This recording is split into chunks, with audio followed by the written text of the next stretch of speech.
সত্তা আল্লাহ সুবহানাহু ওয়া তাআলার জন্য, যিনি আমাদের সৃষ্টি করেছেন।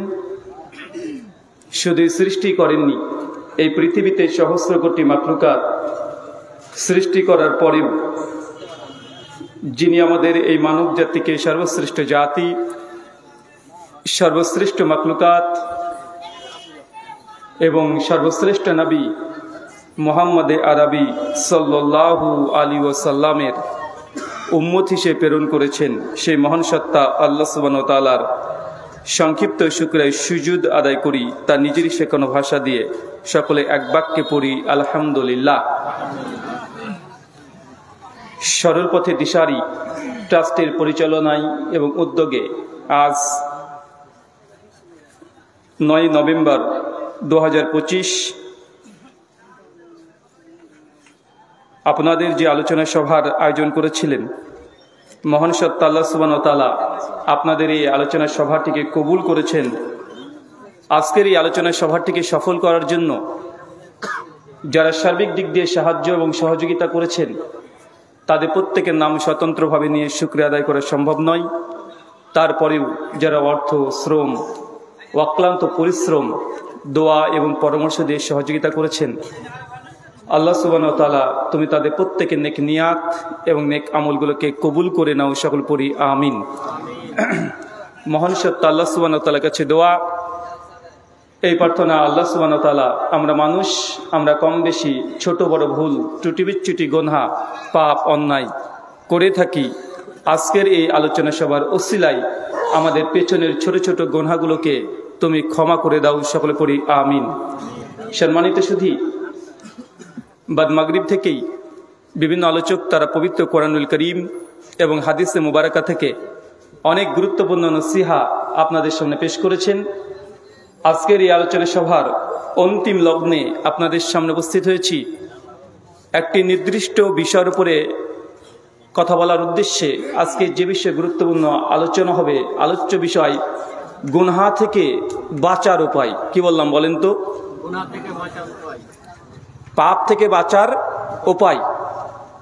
আমরা প্রত্যেকে কম বেশি, ছোট হোক অথবা বড় হোক, আমাদের দ্বারা ত্রুটি বিচ্যুতি, ভুল ভ্রান্তি, গুনাহ, খাতা, অন্যায়, অবিচার, জুলুম, নির্যাতন, এগুলো আমরা কম বেশি সকলের জানতেই অথবা জেনে শুনেই আমরা করে থাকি। করি কি করি না? করি। ইসলামী আকিদা বা আহলুস সুন্নাহ ওয়াল জামাতের এটা আকিদা এবং ইজমাই আকিদা। সুনান তিরমিজি হাদিস নাম্বার 2499, শেখ আলবানী রাহিমাহুল্লাহ সনদ হাসান বলেছেন, আল্লাহ নবী বলছেন যে কুল্লু বানি আদম খাত্তাউন, প্রত্যেক আদম সন্তান, যেই মানুষের সন্তান, আদম আলাইহিস সালামের সন্তান, বংশধর মানুষ হলেই, সে হতে পারে হিন্দু, মুসলিম, বৌদ্ধ, জৈন, ইদু, খ্রিস্টান, কলভির, মিচি, পাথর, যেই হোক না কেন, মানুষ হলেই তার দ্বারা ভুল, ত্রুটি বিচ্যুতি, গুনাহ, অন্যায়, জুলুম, নির্যাতন এগুলো তাদের দ্বারা সংঘটিত হবে এবং হয়। আর কোনো মানুষ যদি বলে যে না, আমার দ্বারা কোনো গুনাহ হয় না, আমার দ্বারা কোনো ভুল হয় না, সে আসলে মানুষ না সে ইবলিস, শয়তান? কথা বলেন। মানুষ মানে আমাদের দ্বারা ত্রুটি বিচ্যুতি, গুনাহ, অন্যায় হয়ে যাবে, আপনি অজান্তে আপনার হয়ে যাবে। সে মুসলিম হাদিস না 2749, সওয়াল ইমান লিল বাইহাকি হাদিস নাম্বার 1600, মিশকাতে এসেছে হাদিসটা 2328 নম্বর হাদিস, সে মুসলিমের হাদিস। আল্লাহ নবী বলছেন যে মানুষ জাতি, এই আদম সন্তান যদি গুনাহ, পাপ, অন্যায়, ভুল না করত, আমি আল্লাহ এই জাতির পরিবর্তন করে এমন এক জাতি আনতাম যারা গুনাহ করত এবং তারা আল্লাহর কাছে ক্ষমা চাইতো, আর আমি আল্লাহ ক্ষমা করে দিতাম। তারা আবারও গুনাহ করত, আর আমি আল্লাহ আবার তাদেরকে ক্ষমা করে দিতাম। এই হাদিসটার অর্থ ভালোভাবে বুঝেন।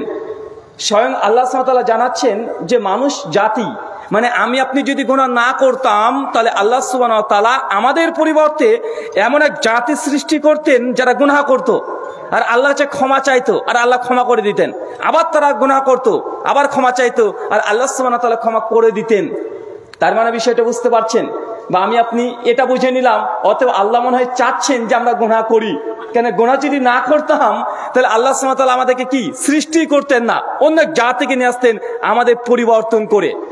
এই হাদিসের ব্যাখ্যা করতে গিয়ে ইমাম নববী রাহিমাহুল্লাহ তিনি আনছেন সারা সহিহ মুসলিমের মধ্যে, ইমাম বাইহাকি রাহিমাহুল্লাহ তার আসমা ও সিফাত এই গ্রন্থের মধ্যে তিনি আলোচনা করতে গিয়ে বলছেন যে আল্লাহ সুবহানাহু ওয়া তাআলার একটা নাম হচ্ছে আর রহমান আর রহিম। আল্লাহ অসীম করুণাময়, পরম দয়ালু, আল্লাহ গাফফার, আল্লাহর অনেকগুলো নাম। এই নামগুলোর জন্যই মানুষ জাতির গুনার অস্তিত্ব বা গুনার এক্সিস্টেন্স থাকাটা জরুরি। কারণ মানুষ যদি গুনাহ না করত, মানুষ যদি পাপ না করত, তাহলে আল্লাহ যে তওয়াবুর রাহিম, আল্লাহ যে অসীম করুণাময় পরম দয়ালু, তো মানুষ যদি পাপ না করত আল্লাহ কার উপরে দয়া করতেন? এটা প্রশ্ন আসতো কি আসতো না? আসতো না? কেউ যদি গুনাহ না করে, পাপ না করে, অন্যায় না করে, তা আল্লাহ যে আর রহমান, তিনি আর রাহিম, তিনি যে ক্ষমা করতে পারেন, এটা যে তার জাতি সিফাত এবং স্রষ্টা হওয়ার জন্য এই সিফাত জরুরি। যার ক্ষমা করার এখতিয়ার থাকবে, যার ক্যাপাবিলিটি থাকবে, যে মানুষ বা যে কোনো জাতি যখন ক্ষমা চাইবে আল্লাহ ক্ষমা করবে। যদি কেউ গুনাহ বা পাপ অন্যায় না করতো তাহলে আল্লাহর এই নামগুলো অনার্থক, অকেজো হয়ে যেত না। তাই এটা আল্লাহ সুবহানাহু ওয়া তাআলার সিফাতের সঙ্গে জড়িত আছে যে সৃষ্টি তাদের দ্বারা অন্যায় হবে, আর তিনি রহমান, তিনি ক্ষমা করবেন। আল্লাহ সুবহানাহু ওয়া তাআলা আমাদের যাবতীয় ছোট এবং বড়, প্রকাশ্য এবং গোপনে যত গুনাহ করেছি তুমি আমাদেরকে ক্ষমা করে দাও, সকলে পড়ি আমিন। সম্মানিত সুধী, আজকে যে বিষয় গুরুত্বপূর্ণ আলোচ্য বিষয় গুনাহ থেকে বাঁচার উপায়। আচ্ছা বলেন তো, একটা ছোট্ট প্রশ্ন করি। এই সৃষ্টি জগতে আল্লাহ সুবহানাহু ওয়া তাআলার অজস্র ক্রিয়েশন, সৃষ্টি আছে। তার মধ্যে মানুষ, আমরা একটা সৃষ্টি, একটা নিছক সৃষ্টি আমরা আল্লাহ সুবহানাহু ওয়া তাআলার। এই এতগুলো সৃষ্টির মধ্যে সর্বশ্রেষ্ঠ সৃষ্টি কে? জি, আরো জোরে বলেন। সবাই একমত তো? জি, মানুষ হচ্ছে আশরাফুল মাখলুকাত, তাই না? আসলে শেখুল ইসলাম ইবনে তাইমিয়া রাহিমাহুল্লাহ এই বিষয়ে আলোচনা করছেন অনেক দীর্ঘ, এবং সালাফ থেকে খালাফ পর্যন্ত আকীদার উপরে যতগুলো গ্রন্থ আছে এই বিষয়ের উপরে তাদের অনেক আলোচনা বাহাস আছে যে আসলে সৃষ্টির সেরা কারা। পুরো একটা জামাত তারা চলে গেছে যে সৃষ্টির সেরা আশরাফুল মাখলুকাত তারা হচ্ছে মানুষ সম্প্রদায়। কারা? ইনসান, মানুষ। আর কিছু উলামা, তাদের সংখ্যায় অনেক বড় বড় নাম, তারা অনেক বড় বড় নাম সালাফদের মধ্যে, তারা বলছে না, আসলে মানুষ নয়, আসলে সৃষ্টির সেরা আশরাফুল মাখলুকাত হচ্ছে ফেরেশতা। কারা? কথা বলেন, কথা বলেন, কারা?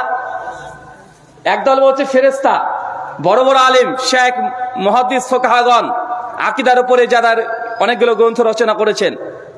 আর জমহুররা বলছে না, মানুষ হচ্ছে সৃষ্টির সেরা। এবং দুই পক্ষই অনেক দলিল আদিলা দিয়ে তারা ভরপুর করে গেছে কিতাবগুলোতে। তারা এই দলিল দেয়, তাদের দলিলকে এই পক্ষ খণ্ডন করে, এবং ইলমি আলোচনা, ইলমি বাহাস কিতাবগুলোর মধ্যে পাওয়া যায়। তবে জবরদস্ত আলোচনা করেছেন এবং সে উপসংহার টেনেছেন ইমাম ইবনে কাইয়িম আজ-জাওযী রাহিমাহুল্লাহ। তার বিখ্যাত গ্রন্থ আছে আল ইলামুল মুওয়াক্কিন ফি রাব্বুল আলামিন, দ্বিতীয় খণ্ডের 26 নম্বর পৃষ্ঠায় তিনি এই মাসালার সমাধান দিতে গিয়ে বলছেন, আসলে মানুষ আশরাফুল মাখলুকাত এটা শতসিদ্ধ সত্য কথা নয়। যদি মানুষ আশরাফুল মাখলুকাত হতো, সৃষ্টির সেরা হতো, তাহলে ফেরাউন সে আল্লাহর আশরাফুল মাখলুকাত হতো কি হতো না? কথা বলেন। তাকে তো সৃষ্টির সেরা বলতে হতো একদিক থেকে। আবু জাহেল, আবু লাহাব, উদওয়া, শাইবা, যুগে যুগে যারা ইসলামের বিরোধিতা করেছে, যারা অ্যাথিস্ট, নাস্তিক, যারা আল্লাহকে অস্বীকার করে দেয়, তাই তাদেরকে তো আশরাফুল মাখলুকাত বলতে হবে। যোগী, মোদী, অমিত, তাদেরকে আশরাফুল মাখলুকাত বলতে হবে কি হবে না? তো ইসলামের শত্রু যারা প্রকাশ্যে ইসলামের সঙ্গে শত্রুতা করে, তাহলে এই কথা বললে তার সমস্ত মানুষকে যদি আশরাফুল মাখলুকাত সৃষ্টির সেরা ঘোষণা করা হয়, তাহলে এইসব জালেম যারা আছে, যারা কাফের হতে কোনো সন্দেহ নাই, যারা আল্লাহ দুশমন, আল্লাহ নিজে ঘোষণা করেছে, তাদেরকে আশরাফুল মাখলুকাতের অন্তর্ভুক্ত করে দিতে হয়। ইমাম ইবনে কাইয়িম আজ-জাওযী রাহিমাহুল্লাহ তার জন্য বলছেন, আসলে মানুষ আশরাফুল মাখলুকাত এটা ঠিক, তবে সব মানুষ নয়। কথা বুঝতে পারলেন না? সব মানুষ নয়। যারা মানুষের মধ্যে ইমানদার মুমিন, যারা মুসলমান মুমিন, এরা হচ্ছে আশরাফুল মাখলুকাত। কারা? কথা বলেন, কারা? যারা মুমিন, যাদের ইমান আছে, যার যত বেশি ইমান। যেন ফেরেশতাদের মধ্যে আল্লাহ সুবহানাহু ওয়া তাআলা ক্লাসিক ভাগ করেছে, ক্যাটাগরি ভাগ করেছে। আল্লাহ লক্ষ লক্ষ সৈনিক ফেরেশতারা আছে, তার মধ্যে উলুল আজম 4 জন মালায়েকা ফেরেশতা আছে না নাই? আছে না? জিবরিল, মিকাইল, এগুলো আছে না নাই? মিকাইল আলাইহিস সালাম, এই যে নামগুলো, এর হচ্ছে অনেকগুলো ফেরেশতা। 4 জন আছে বিখ্যাত, যার নবীদের মধ্যে আছে না নাই? নবীদের মধ্যে অজস্র নবী রাসূল এসেছে। মিসকাত আল মাসাবি হাদিস না 5737, সহিহ ইবনে হিব্বান হাদিস নাম্বার 165। আল্লাহ নবী বলেছেন আমার পূর্বে 1,24,000 নবী রাসূল এসেছে। শেখ আলবানী রাহিমাহুল্লাহ সনদ হাসান বলেছেন। শেখ শোয়েব আরনাউত, ইমাম হাজার, ইমাম যাহাবী সনদের মধ্যে যঈফ দুর্বল আসে ঘোষণা করেছেন। তারপর আমরা ধরে নিই যে পৃথিবীতে লক্ষাধিক নবী এসেছে না ভাইজান? তো এতগুলো নবীর মধ্যে উলুল আজম 4 জন নবী আছে না নাই? 4 জন যাদের কিতাব দেওয়া হয়েছে কোরআন মাজিদে স্পষ্ট মজুদ আছে। নবী ইব্রাহিম থেকে শুরু করে আজ পর্যন্ত আমাদের নবী, এতগুলো নবীর মধ্যে মোটামুটি 4 থেকে 5 জন বড় বড় নবী যাদের কিতাব মানে কোরআন মাজিদ পড়লে তাদের মাকাম মর্যাদা বোঝা যায় না?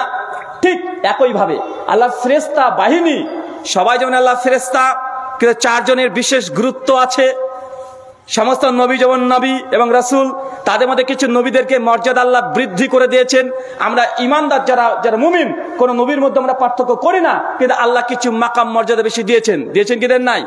ফজিলত দিয়েছেন। ঠিক একইভাবে মানুষ জাতির মধ্যে আশরাফুল মাখলুকাত, সৃষ্টির সেরা আছে, তো সব মানুষ না। যাদের মধ্যে ঈমান আছে তারা আশরাফুল মাখলুকাত, আর যাদের মধ্যে ঈমান নাই, কোরআন মাজিদ বলছে শাররুল বারিয়া, এরা হচ্ছে সৃষ্টির নিকৃষ্ট।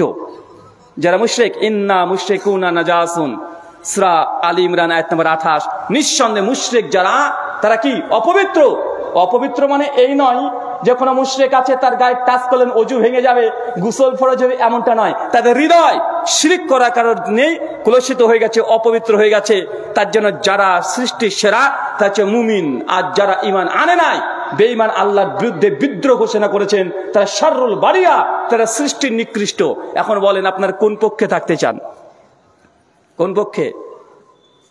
আল্লাহ সুবহানাহু ওয়া তাআলার যে বিধিবিধান আমাদেরকে দিয়েছেন, আমরা এদিকে থাকতে চাই না শাররুল বারিয়া, সৃষ্টি নিকৃষ্ট যারা আল্লাহর সঙ্গে বিদ্রোহ ঘোষণা করে? আমরা জানতে বা অজান্তে অনেকেই আল্লাহর বিরুদ্ধে আমরা বিদ্রোহ ঘোষণা করে থাকি, করি না ভাইজান?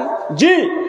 তার মধ্যে একটা, অনেক মানুষ গুনাহ করে, পাপ করে, কিন্তু পাপ করার পরেও সে পাপটাকে পাপ হিসেবে স্বীকৃতি দেয় না, বরং সেটা জাস্টিফাই করে যে না, এটার পাপ কেন হবে, কেন গুনাহ হবে। সে যুক্তি দিচ্ছে, লজিক দিচ্ছে, নিজেকে জাস্টিফাই করছে নিজের পাপকে।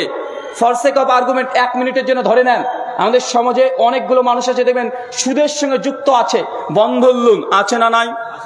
আছে না ভাইজান? সমাজে অনেক মানুষকে আপনি যদি ডাইরেক্ট বলেন যে ভাই বন্ধন লোন নিচ্ছেন, এটা তার রিবা, এটা তার সুদ, ইন্টারেস্ট, ও মানতেই চায় না। এটা যে ইসলামে হারাম, ও মানতেই চায় না। সে যুক্তি দেয়, সে জাস্টিফাই করার চেষ্টা করে তার গুনাহটাকে। সে বলবে আপনাকে, দেখেন ভাই, আরে তোকে যদি 10 টাকা বলি কোনো মৌলবি, তুমি 10 টাকা দেবে? আর তোমাকে 10,000 টাকা যে ধার চাই, মৌলবি সাহেব তুমি 10,000 টাকা ধার দাও, তো তুমি তো দিবে না। কিন্তু আমি যদি বউটাকে বন্ধক রেখে অফিসে রেখে দিয়ে আসি, তো আমাকে 10,000 টাকা দিচ্ছে, আমি চায়ের দোকান করে, বিড়ি সিগারেটের দোকান করে ব্যবসা করছি, আমার ইনকাম হচ্ছে, তার থেকে আমি উপকৃত হচ্ছি, তারা কিছুটা উপকৃত হচ্ছে। সমস্যা কোথায়? কেন এটা হারাম হবে? ভাই যুক্তি বেশ করে কি করে না? কথা বলেন। মানে সে নিজে গুনাহ করছে, পাপ করছে, কিন্তু পাপটাকে পাপ হিসেবে স্বীকার না করা। আর যখন কোনো মানুষ পাপকে পাপ হিসেবে স্বীকার করবে না, সে জিন্দেগিতে কখনো কোশ্চিন কালেও কোনো সময় কোনোভাবে পাপ থেকে বিরত থাকা সম্ভব নয়, পারবে না। সে যে গুনাহটাকে যদি সে নিজের বিবেক যুক্তি দিয়ে যদি সেটাকে জায়েজ প্রমাণ করার চেষ্টা করে, মনে রাখবেন, একজন মানুষ গুনাহগার, কিন্তু গুনাহকে গুনাহ সে স্বীকার করে যদি গুনাহ করে, আর একজন ব্যক্তি গুনাহগার গুনাহ করছে কিন্তু সে গুনাহ হারামকে হালাল মনে করে, দুটো পাপের মধ্যে পার্থক্য আছে না নাই? পার্থক্য নেই? জি। একজন ব্যক্তি গুনাহ করছে, তাকে জিজ্ঞাসা করছেন যে ভাইজান, এই যে আপনি জুয়া খেলছেন, কেন খেলছেন? এই যে আপনি লটারি বাম্পার 1 কোটি টাকা কালী পূজা বাম্পার খেললেন, 100 টাকাতে 1 কোটি টাকা পাবেন, এটা তো হারাম। আল্লাহ সুবহানাহু কোরআন মাজিদের সূরা মাইদার 90 নম্বর আয়াতে জানিয়ে দিয়েছেন, ইয়া আইয়ুহাল্লাযিনা আমানু ইন্নামাল খামরু ওয়াল মাইসির, নিশ্চয়ই মদ এবং জুয়া, মদ যে আয়াতে হারাম, জুয়াকে ওই আয়াতে আল্লাহ হারাম করেছে, কেন খেলছেন, এটা হারাম। সে যদি বলে দেখেন ভাই, আসলে আমি জানি জুয়া খেলা হারাম, কিন্তু ভাই কি করব, এই জানা বোঝার পরেও করে ফেলি, হয়ে যায়। ভাইজান একটু দোয়া করেন তো, আমি যেন জুয়া থেকে দূরে থাকতে পারি, আমাকে একটু নসিহত করেন, আল্লাহর কাছে একটু দোয়া করেন যেন আমি এই পাপ থেকে সরে আসতে পারি। ওই ব্যক্তি জুয়া খেলছে, যখন তাকে দাওয়াত দিচ্ছেন ইসলামের, যে সে যে হারাম কাজ করছে স্বীকার করছে, নিজে অনুতপ্ত হচ্ছে, আবার আপনাকে বলছে যে ভাইজান একটু আল্লাহর কাছে দোয়া করিয়েন। আরেকজন ব্যক্তি আছে যে জুয়া খেলছে, তাকে গিয়ে বললেন ভাইজান জুয়া কেন খেলছেন? আরে কোরআন মাজিদে তো আছে জুয়া খেলা হারাম নিষিদ্ধ। তো সঙ্গে সঙ্গে আপনাকে মানে পাল্টা উত্তর দেওয়া যে তোমাদের মৌলবীদের কাজই শুধুমাত্র হারাম আর হারাম ফতোয়া দেওয়া। আরে জুয়া কেন হারাম হবে? আরে আমার টাকা, আর এখান থেকে তো আমি কোটিপতি হয়ে যেতে পারি, আরে তাকদীরে থাকলে কোটিপতি হয়ে যেতে পারি, আবার ফকির হতে পারি। আল্লাহ তো তাকদীর লিখে রেখেছে। মানে সে গুনাহ করছে, পাপ করছে, কিন্তু হারামকে হালাল মনে করে নিচ্ছে। দুটোর মধ্যে পার্থক্য আছে না নাই? শেখ সালেহ আল উসাইমিন রাহিমাহুল্লাহ তার তারকুস সালাহ এই বইয়ের মধ্যে আলোচনা করছেন এবং তার ঈমান ভঙ্গের 10টা কারণ একটা মাকালাত আছে, সে মধ্যে আলোচনা করতে গিয়ে বলছেন, কোন মুসলমান যদি কোনো হারামকে হালাল মনে করে, যেটা আল্লাহ স্পষ্ট নুসুস দ্বারা প্রমাণিত, দলিল দ্বারা প্রমাণিত, অকাট্য দ্বারা প্রমাণিত, আল্লাহর ওহী দ্বারা প্রমাণিত আছে হারাম, কিন্তু সে সেটাকে হালাল মনে করে, তাহলে এই ব্যক্তির ঈমান ভেঙে গেছে। কি হয়ে গেছে বলেন তো ভাইজান?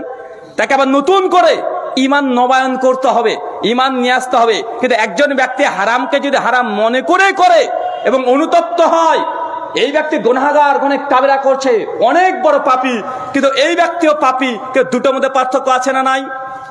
শোনেন, গুনাহ সেম, কিন্তু টেম্পারেচারে পরিবর্তন ঘটে যায়। একটা উদাহরণ দিয়ে বুঝতে পারবেন। ধরেন আপনাদের এলাকাতে একজন ছেলে প্রতিবেশী কোনো বিবাহিত মেয়ের সঙ্গে জিনা করেছে, ছেলেটাও বিবাহিত, যার সঙ্গে জেনা করেছেন প্রতিবেশী সেও বিবাহিত। এখন শরীয়তি সিদ্ধান্ত কি? রজম। সে মুসলিমের হাদিস কিতাবুল হুদুদে আসছে, উবাদা বিন সামিত থেকে হাদিস বর্ণনা আছে। আরেকজন ব্যক্তি আছে, সে জেনা করছে নিজের মায়ের সঙ্গে, ওই ব্যক্তির হুকুম কি হবে? শরীয়ত কি বলছে? ওকে কি করতে হবে? রজম, ওকে হত্যা। দুজনের জেনা, দুজনের শরীয়তের বিধান কি? হত্যা। দুটো পাপের টেম্পারেচার আছে না নাই? আসে না ভাইজান? দুটোই তো জেনা, কিন্তু ব্যক্তি, পজিশন, স্থান, কালের ভিত্তিতে একই গুনাহ তার পরিবর্তন ঘটে যেতে পারে। এটা আরো জঘন্য, আরো নিকৃষ্ট যে মায়ের সঙ্গে জেনা করেছে। তাই আপনাদেরকে বলি, গুনাহ আমাদের দ্বারা হবেই, আমাদের দ্বারা অন্যায় হবেই, কিন্তু গুনাহকে গুনাহ স্বীকার করে নেন। গুনাহকে গুনাহ করছেন স্বীকার করে নেন। কখনো জাস্টিফাই করতে যায়েন না যে নিজে গুনাহ করছেন, মানে এই গুনাহটাকে নিয়ে আপনি যুক্তি তথ্য দিয়ে, আপনি আপনার বুঝ দিয়ে এটাকে হালাল করার চেষ্টা করলে এই গুনাহ টেম্পারেচার অনেক বেশি হয়ে যায়। কথা বুঝতে পারলেন না ভাইজান? কথা বুঝতে পারছেন কি? আর আমাদের দ্বারা গুনাহ হবে না এটা নয়, আল্লাহ আগে জানিয়ে দিয়েছে যে আদম সন্তান যদি পাপ বা গুনাহ না করতো, আমি তাদের পরিবর্তে অন্য জাতি আনবো, তার মানে আমাদের দ্বারা গুনাহ হবে। সেই মুসলিমের হাদিস আল্লাহ নবী জানাচ্ছেন যে প্রত্যেক আদম সন্তানের আমল নামাতে একটা গুনাহ থাকবেই, 100% থাকবেই। সে জেনার গুনাহ। কিসের গুনাহ? জেনা ক্যাটাগরি ভাগ করে দিলেন। চোখের জেনা আছে, হাতের জেনা আছে, পায়ের জেনা আছে, হৃদয়ের জেনা আছে। জেনার সর্বোচ্চ পর্যায় হচ্ছে একদম ফিজিক্যাল রিলেশন, যা ডাইরেক্ট বেড শেয়ার করা, একে অপরের শরীরের সঙ্গে অঙ্গ প্রত্যঙ্গ লাগিয়ে দিয়ে যে ফিজিক্যাল রিলেশন করা হয়, এটা জেনার একদম সর্বোচ্চ অবস্থান এটা। কিন্তু একজন মানুষ চোখের জেনা হয় কি হয় না? কথা বলেন। আর আল্লাহ নবী বলছেন প্রত্যেক আদম সন্তানের আমলনামায় এই জেনাগুলো থাকবেই। তার মানে গুনাহ, এই গুনাহ আমরা প্রত্যেক আদম সন্তানে থাকবে। সে আমি থেকে শুরু করে আপনি পর্যন্ত। অনেকে মনে করতে পারেন যে আমরা বক্তা মানুষ, আমাদের দ্বারা মনে গুনাহ হয় না। আরে গুনাহ হবে, এটা নিশ্চিত হবে। আর আল্লাহ নবীর হাদিস দ্বারা প্রমাণিত যে প্রত্যেক মানুষের দ্বারা চোখের জেনা হবে, এটা আমলনামে লিপিবদ্ধ থাকবেই, থাকবে প্রত্যেক মানুষের। দেখেন বাস্তব প্রেক্ষাপট দেখেন। আপনি যতই চেষ্টা করেন যে গুনাহ করবেন না, এখন আমরা মোবাইল, এটা ছাড়া তো এক ধাপ চলা যায় না। মাইক্রোসফট মানে এই মোবাইলের মাদারবোর্ড এবং প্রসেসর যারা তৈরি করে, এবং অ্যান্ড্রয়েড সেটের যতগুলো আছে, এবং অ্যাপেল, মাইক্রোসফট তারা রিপোর্ট পেশ করছে যারা অ্যান্ড্রয়েড সেট ব্যবহার করে প্রত্যেক দিন কমপক্ষে তাদের এই ফিঙ্গার, এই টাচ মোবাইলে 5700 বার টাচ করে। কতবার? 5700 বার টাচ করছে। আর যারা এইসব মোবাইল ব্যবহার করতে অভ্যস্ত, যাদের সোশ্যাল মিডিয়া প্ল্যাটফর্মগুলো আছে, ফেসবুক হতে পারে, ইউটিউব হতে পারে, টুইটার, ইনস্টাগ্রাম, হোয়াটসঅ্যাপ বা যে কোনো প্ল্যাটফর্ম যারা সোশ্যাল মিডিয়ার সঙ্গে অতপ্রতভাবে জড়িত আছে, এরা কমপক্ষে প্রতিদিন 4 থেকে 5 ঘন্টা মোবাইলের পেছনে সময় ব্যয় করে। কত ঘন্টা? 4 থেকে 5 ঘন্টা। আর প্রত্যেক 15 মিনিট পরেই ঘুম বাদে একবার করে অটোমেটিক হাত চলে যায় মোবাইলে। কি বলেন তো? প্রত্যেক 15 মিনিটের মধ্যে, মানে এর বেশি না। মানে আপনি জীবিত আছেন, আপনি যতই কাজ করেন না কেন, যত আপনি গাড়ি ঘোড়া চালান না কেন, যত আপনি যাই করেন না কেন, যত শিক্ষকতা করেন না কেন, যত মাঠ ঘাটে থাকেন না কেন, অটোমেটিক পকেট থেকে 15 মিনিটের মধ্যেই অটোমেটিক হাত আপনার এর টাচে পড়বেই, এটা নিশ্চিত। এটা মাইক্রোসফট তারা বলছে, যারা মোবাইল আবিষ্কার করেছে। তার মানে আমরা বুঝতে পারছি যে মোবাইল ছাড়া আমাদের চলা দুনিয়াতে খুব দুষ্কর হয়ে গেছে। যদিও 20 বছর আগে এটা গুরুত্বই ছিল না, মানুষ জানতোই না। মানুষ তখনও জীবিত ছিল, তখনও বেঁচে ছিল। ছিল কি ছিল না? তখনও মানুষ জীবিত ছিল, বেঁচে ছিল, তারা টাইম পাস করেছে বিভিন্নভাবে। কিন্তু বর্তমান প্রেক্ষাপটে মোবাইল ছাড়া আমাদের 1-10 মিনিট এটা চলা খুব দুষ্কর হয়ে গেছে। এই জন্য আমি বলেছিলাম যে বাংলাদেশে শেখ হাসিনাকে যে পালিয়ে এসেছে না, যে আন্দোলন ঘটে গেল 1.5 বছর আগে, জুলাই আন্দোলন, তো এর ব্যাপারে সবচেয়ে বড় হাতিয়ার কাজ করেছিল কি জানেন? সবাই বলছে আমরা আন্দোলন করেছি, এই করেছি, সেই করেছি। অবশ্যই করেছে, অবশ্যই তাদের ক্রেডিট তাদেরকে দিতে হবে। কিন্তু সবচেয়ে আন্দোলনকে একদম স্রোতের মতো, ঝড়ের গতিতে, সাইক্লোন গতিতে একদম ঢাকা পর্যন্ত চলে গেছিল। কেন জানেন? হাসিনা একটা মারাত্মক ভুল করেছিল এই আধুনিক যুগে এসে। উনি কমপক্ষে 13 দিন বাংলাদেশের নেটওয়ার্ককে পুরো বন্ধ করে রেখে দিয়েছিল। কি বন্ধ করেছিল বলেন তো? গোটা সিস্টেম, নেটওয়ার্ককে পুরো বন্ধ করে দিয়েছে। আরে ভাই পাগল নাকি? আজকে দিনে কেউ নেটওয়ার্ক বন্ধ করে? আরে নেটওয়ার্ক থেকে মানুষের রুজি রোজগার। আরে অ্যামাজন বলেন, ফ্লিপকার্ট বলেন, যত রকমের মানে বিজনেস এখন কোথায় হয়? হ্যাঁ, সব অনলাইনে এখন বেশি হচ্ছে। বিজনেস পুরোটা এখন চলে এসেছে সোশ্যাল মিডিয়াতে। আরে মানুষ লাখ লাখ মানুষ এখান থেকে উপকৃত হচ্ছে। আর অনেক যুবক তরুণ আছে, তারা মোবাইল নিয়ে গেম খেলে, পাবজি খেলে, এই খেলে, সেই খেলে, যা করে সব নেটে। একজন যুবক 2 ঘন্টা যদি মোবাইল পকেটে না থাকে, ও হার্ট অ্যাটাক করার মতো অবস্থা হয়। আর একদিন যদি মোবাইলে যদি নেটওয়ার্ক না থাকে, ও তো মনে হয় যে দেবদাসের মধ্যে পাগল হয়ে যায়, মানে বাথরুমে বসে কাঁদবে। এরকম আছে না? নাই কথা বলেন তো। 13 দিন ধরে বাংলাদেশের নেট বন্ধ করার কারণে মানে 3 বছর, 2 বছরের ছেলে থেকে শুরু করে 102 পর্যন্ত সবাই রাগে গর্জিয়ে আগুন হয়ে গেছে। আরে মা যারা, তারা এত মানে যারা বয়স্কা বৃদ্ধ নারী, তারা এত বুঝে না যে নেট কি, এইসব কিছু বুঝে না। আরে যখন দেখছে যে নাতনি শুধু চিৎকার মারে কাঁদে খাওয়ার সময়, এ কিরে কি হয়েছে, কাঁদছিস কেন, খাচ্ছিস না কেন? তো বৌমা তখন বলছে, আরে মা নেট বন্ধ হয়েছে। নেট বন্ধ হয়েছে মানে কেউ বন্ধ করলো? হাসিনা করলো। ও গাল দেয়। মানে পুরো মানুষদেরকে মানে জেলখানে বন্দি রাখার মতো আজকের দিনে নেট বন্ধ করে। এই এক ভুল করার কারণে গোটা বাংলাদেশ জুড়ে এই আন্দোলন ঘরে ঘর, মানে মাঠ থেকে একদম রাস্তা পর্যন্ত উঠে চলে এসেছিল। তো আজকের যুগ হচ্ছে মিডিয়ার যুগ। মানে এই সময়তে যেমন উন্নত যত হচ্ছে, গুনহা তত ঘরের মধ্যে ঢুকে পড়ছে কি পড়ছে না? মানুষ আগে জেনা করার জন্য কত চিন্তা করতো, জুয়া খেলার জন্য বাস জঙ্গলে গিয়ে ওই যে কি একটা ঘোড়ায় আর খেলতো না, পাশা খেলা। এখন মোবাইলের খেলা হয়। চাচা, ওই যে পাকিস্তানের সঙ্গে যখন ভারতের খেলা হয়, বা ওই যে আর্জেন্টিনার ব্রাজিলের খেলা হয়, পাড়ার ছেলে পেলে দেখবে একদম জার্সি টার্সি ওরকম লাগিয়ে রেখে দিয়েছে। আমি ঢাকাতে যখন ঘোরাঘুরি করছিলাম, দেখছি একটা বাড়ি গোটাটাই ব্রাজিলের পতাকা, মানে এত ভক্ত। মানে গোটা বাড়ির কালারটা করেছে কি, মানে ব্রাজিলের পতাকা কালার, মানে এত ভক্ত। চিন্তা করা যায়? এটা হচ্ছে আমাদের মুসলমান, আমরা মুমিন। তা আমাদের দ্বারা যে গুনাহ হবে না এমনটা না। আমরা যে জুয়া খেলি, চাচা আপনার ছেলে বিছানায় শুয়েছে এখন জুয়া খেলে, জুয়া খেলার জন্য বাঁশবাগানে যেতে হয় না। কেন? টেকনোলজি উন্নত হয়ে গেছে। ও কোথায় ব্রাজিল আর আর্জেন্টিনায় খেলা হচ্ছে, আর আপনার ওই নাতি বা আপনার ছেলে ও মোবাইলে খেলা দেখছে। শুধু দেখছে না, ও জুয়া অলরেডি ধরে ফেলেছে। বলছে এই যদি 6 মারে নেই বলে, তাহলে 50 টাকা রেখে দিলাম, মানে যদি 6 হয় 50 টাকা জিতে যাবে। এইভাবে এখন জুয়া খেলা হচ্ছে কি হচ্ছে না? আর চায়ের দোকান, এটা জুয়ার আসর হয়ে গেছে। মানে চায়ের দোকানে বসে বসে মানুষের জুয়া করছে। এই বলটা দেখ, এই ওভারে যদি 12 রান না করে না, আমি 200 টাকা বেটাবেটি ধরলাম। করে কি করে না, কথা বলেন? মানে এটা টেকনোলজি উন্নত হওয়ার সঙ্গে সঙ্গে মানে ঘরে ঘরে এখন আপনি বিভিন্ন রকমের হারাম আপনার ঘরের মধ্যে ঢুকে পড়েছে। কেননা টেকনোলজি উন্নত হয়ে গেছে, যে না এটা অনেক সহজ হয়ে গেছে। সহজ হয় নাই ভাইজান সোশ্যাল মিডিয়া আসার কারণে? আরে কোথায় বাড়ি আপনার এখানে, আর কোথায় আপনি কার সঙ্গে যে প্রেম করে মানে একদম মানে পাগল হয়ে গেছেন, এরকম আছে না নাই? কারণ মোবাইল আছে, হোয়াটসঅ্যাপ বা ইমো, ভিডিও কলের মাধ্যমে যা ইচ্ছা তাই করছেন। মাঝে মধ্যে দেখা যাচ্ছে সোশ্যাল মিডিয়া গরম হয়ে যাচ্ছে। তার মানে গুনহা, পাপ, চোখের জেনা এটা খুব সহজলভ্য হয়ে গেছে। আমার নবী 1500 বছর আগে বলছে যে প্রত্যেকটি মুসলমান মুমিন যারা আছে তাদের আমলনামাতেও এই চোখের জেনা, হাতের জেনা, এই যে জেনা, এগুলো তাদের আমলনামায় থাকবে। তো এখন এই জেনা হয় কি হয় না? আপনি বক্তব্য শুনছেন বাংলাদেশের শেখ আব্দুর রাজ্জাক বিন ইউসুফ হাফিজাহুল্লাহ, আর চিৎকার দিয়ে বজ্রকণ্ঠী তার ভাষা, মানে এত মানে দুর্বল গতিতে মানুষের হৃদয়কে মানে মানে ক্ষতবিক্ষত করে দেয়, মানে আপনি চিন্তা করতে পারবেন না। একদম ডাইরেক্ট বক্তব্য দিচ্ছে, কাপুরুষের বাচ্চা কাপুরুষ, ওটা আপনার মেয়ে হাঁটছে, ওটা হিন্দুর মেয়ে নয়। এখন হাঁটছে ওটা আপনার মেয়ে, ওটা হিন্দুর মেয়ে নয়। আপনার মেয়ে উলঙ্গ অবস্থায় হাঁটবে মানে নেশাউন কাসিয়াতুন আরিয়াতুন, চিৎকার দিয়ে বলছে যে উলঙ্গ অবস্থায় হাঁটবি মানে তুই কি হিন্দুর বাচ্চা নাকি? তুই মুসলমানের বাচ্চা, তুই কাপড় পরে চল, পর্দা করতে হবে।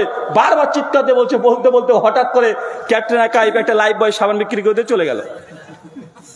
ভাই দেখা যায় কি যায় না, কথা বলেন। মানে আপনি বক্তব্য শুনছেন পর্দা নিয়ে, একদম বর্জ্যকণ্ঠী দিচ্ছে, একদম মানে যেদিক দিয়ে যাচ্ছে একদম ছাল তুলে নিয়ে চলে যাচ্ছে। আর এই মুহূর্তে হঠাৎ করে মোবাইলে আপনি ইউটিউবে দেখছিলেন, একটা টুক করে অ্যাড চলে এসেছে, ক্যাটরিনা কাইফ এই উলঙ্গ অবস্থায় ও লাইফ বয় সাবান বিক্রি করছে, ঐশ্বর্য রায় ও একটা শ্যাম্পু বিক্রি করতে চলে গেল। এই বক্তব্যের মানে কি হলো? মানে আপনি চান না, আপনি একজন আলেম মানুষ, চোখের হেফাজত করতে চান, কিন্তু হঠাৎ করে যদি উলঙ্গ মেয়েটা যদি চলে আসে, আপনার এই অজান্তেই একটা চোখের গুণ আপনার হচ্ছে কি হচ্ছে না, হয়ে যাচ্ছে না? আর আপনি বক্তব্য শুনবেন না, শেখ সুদাইসের কিরাত শুনছেন, কোরআন মাজিদ চলছে, কিরাত চলছে, হঠাৎ করে চলতে চলতে আর একটা ইয়ার চলে আসে না নাই, কথা বলেন। তার মানে আমরা চাইলেও এটা সম্ভব না। আর আমাদের মেয়েরা এখন হয়েছে যত, আরে বাপরে বাপ, ফেসবুক খুললেই এসব অ্যাড ট্যাড বাদ দেন, রিলস নিয়ে পাগল নামে। সকালবেলায় ঘুম থেকে বলছে, হাই আমি এখন বাথরুমে, হাই গাইজ আজকে আমি দেখেন এই কিনে নিয়ে এসেছি, সবজি কিনে নিয়ে এসেছি, আমি মাছ কিনে এনেছি, দেখেন আমাদের বাড়ি হচ্ছে, আজকে এসি লাগালাম, আজকে আন্ডার ফ্যান কিনলাম।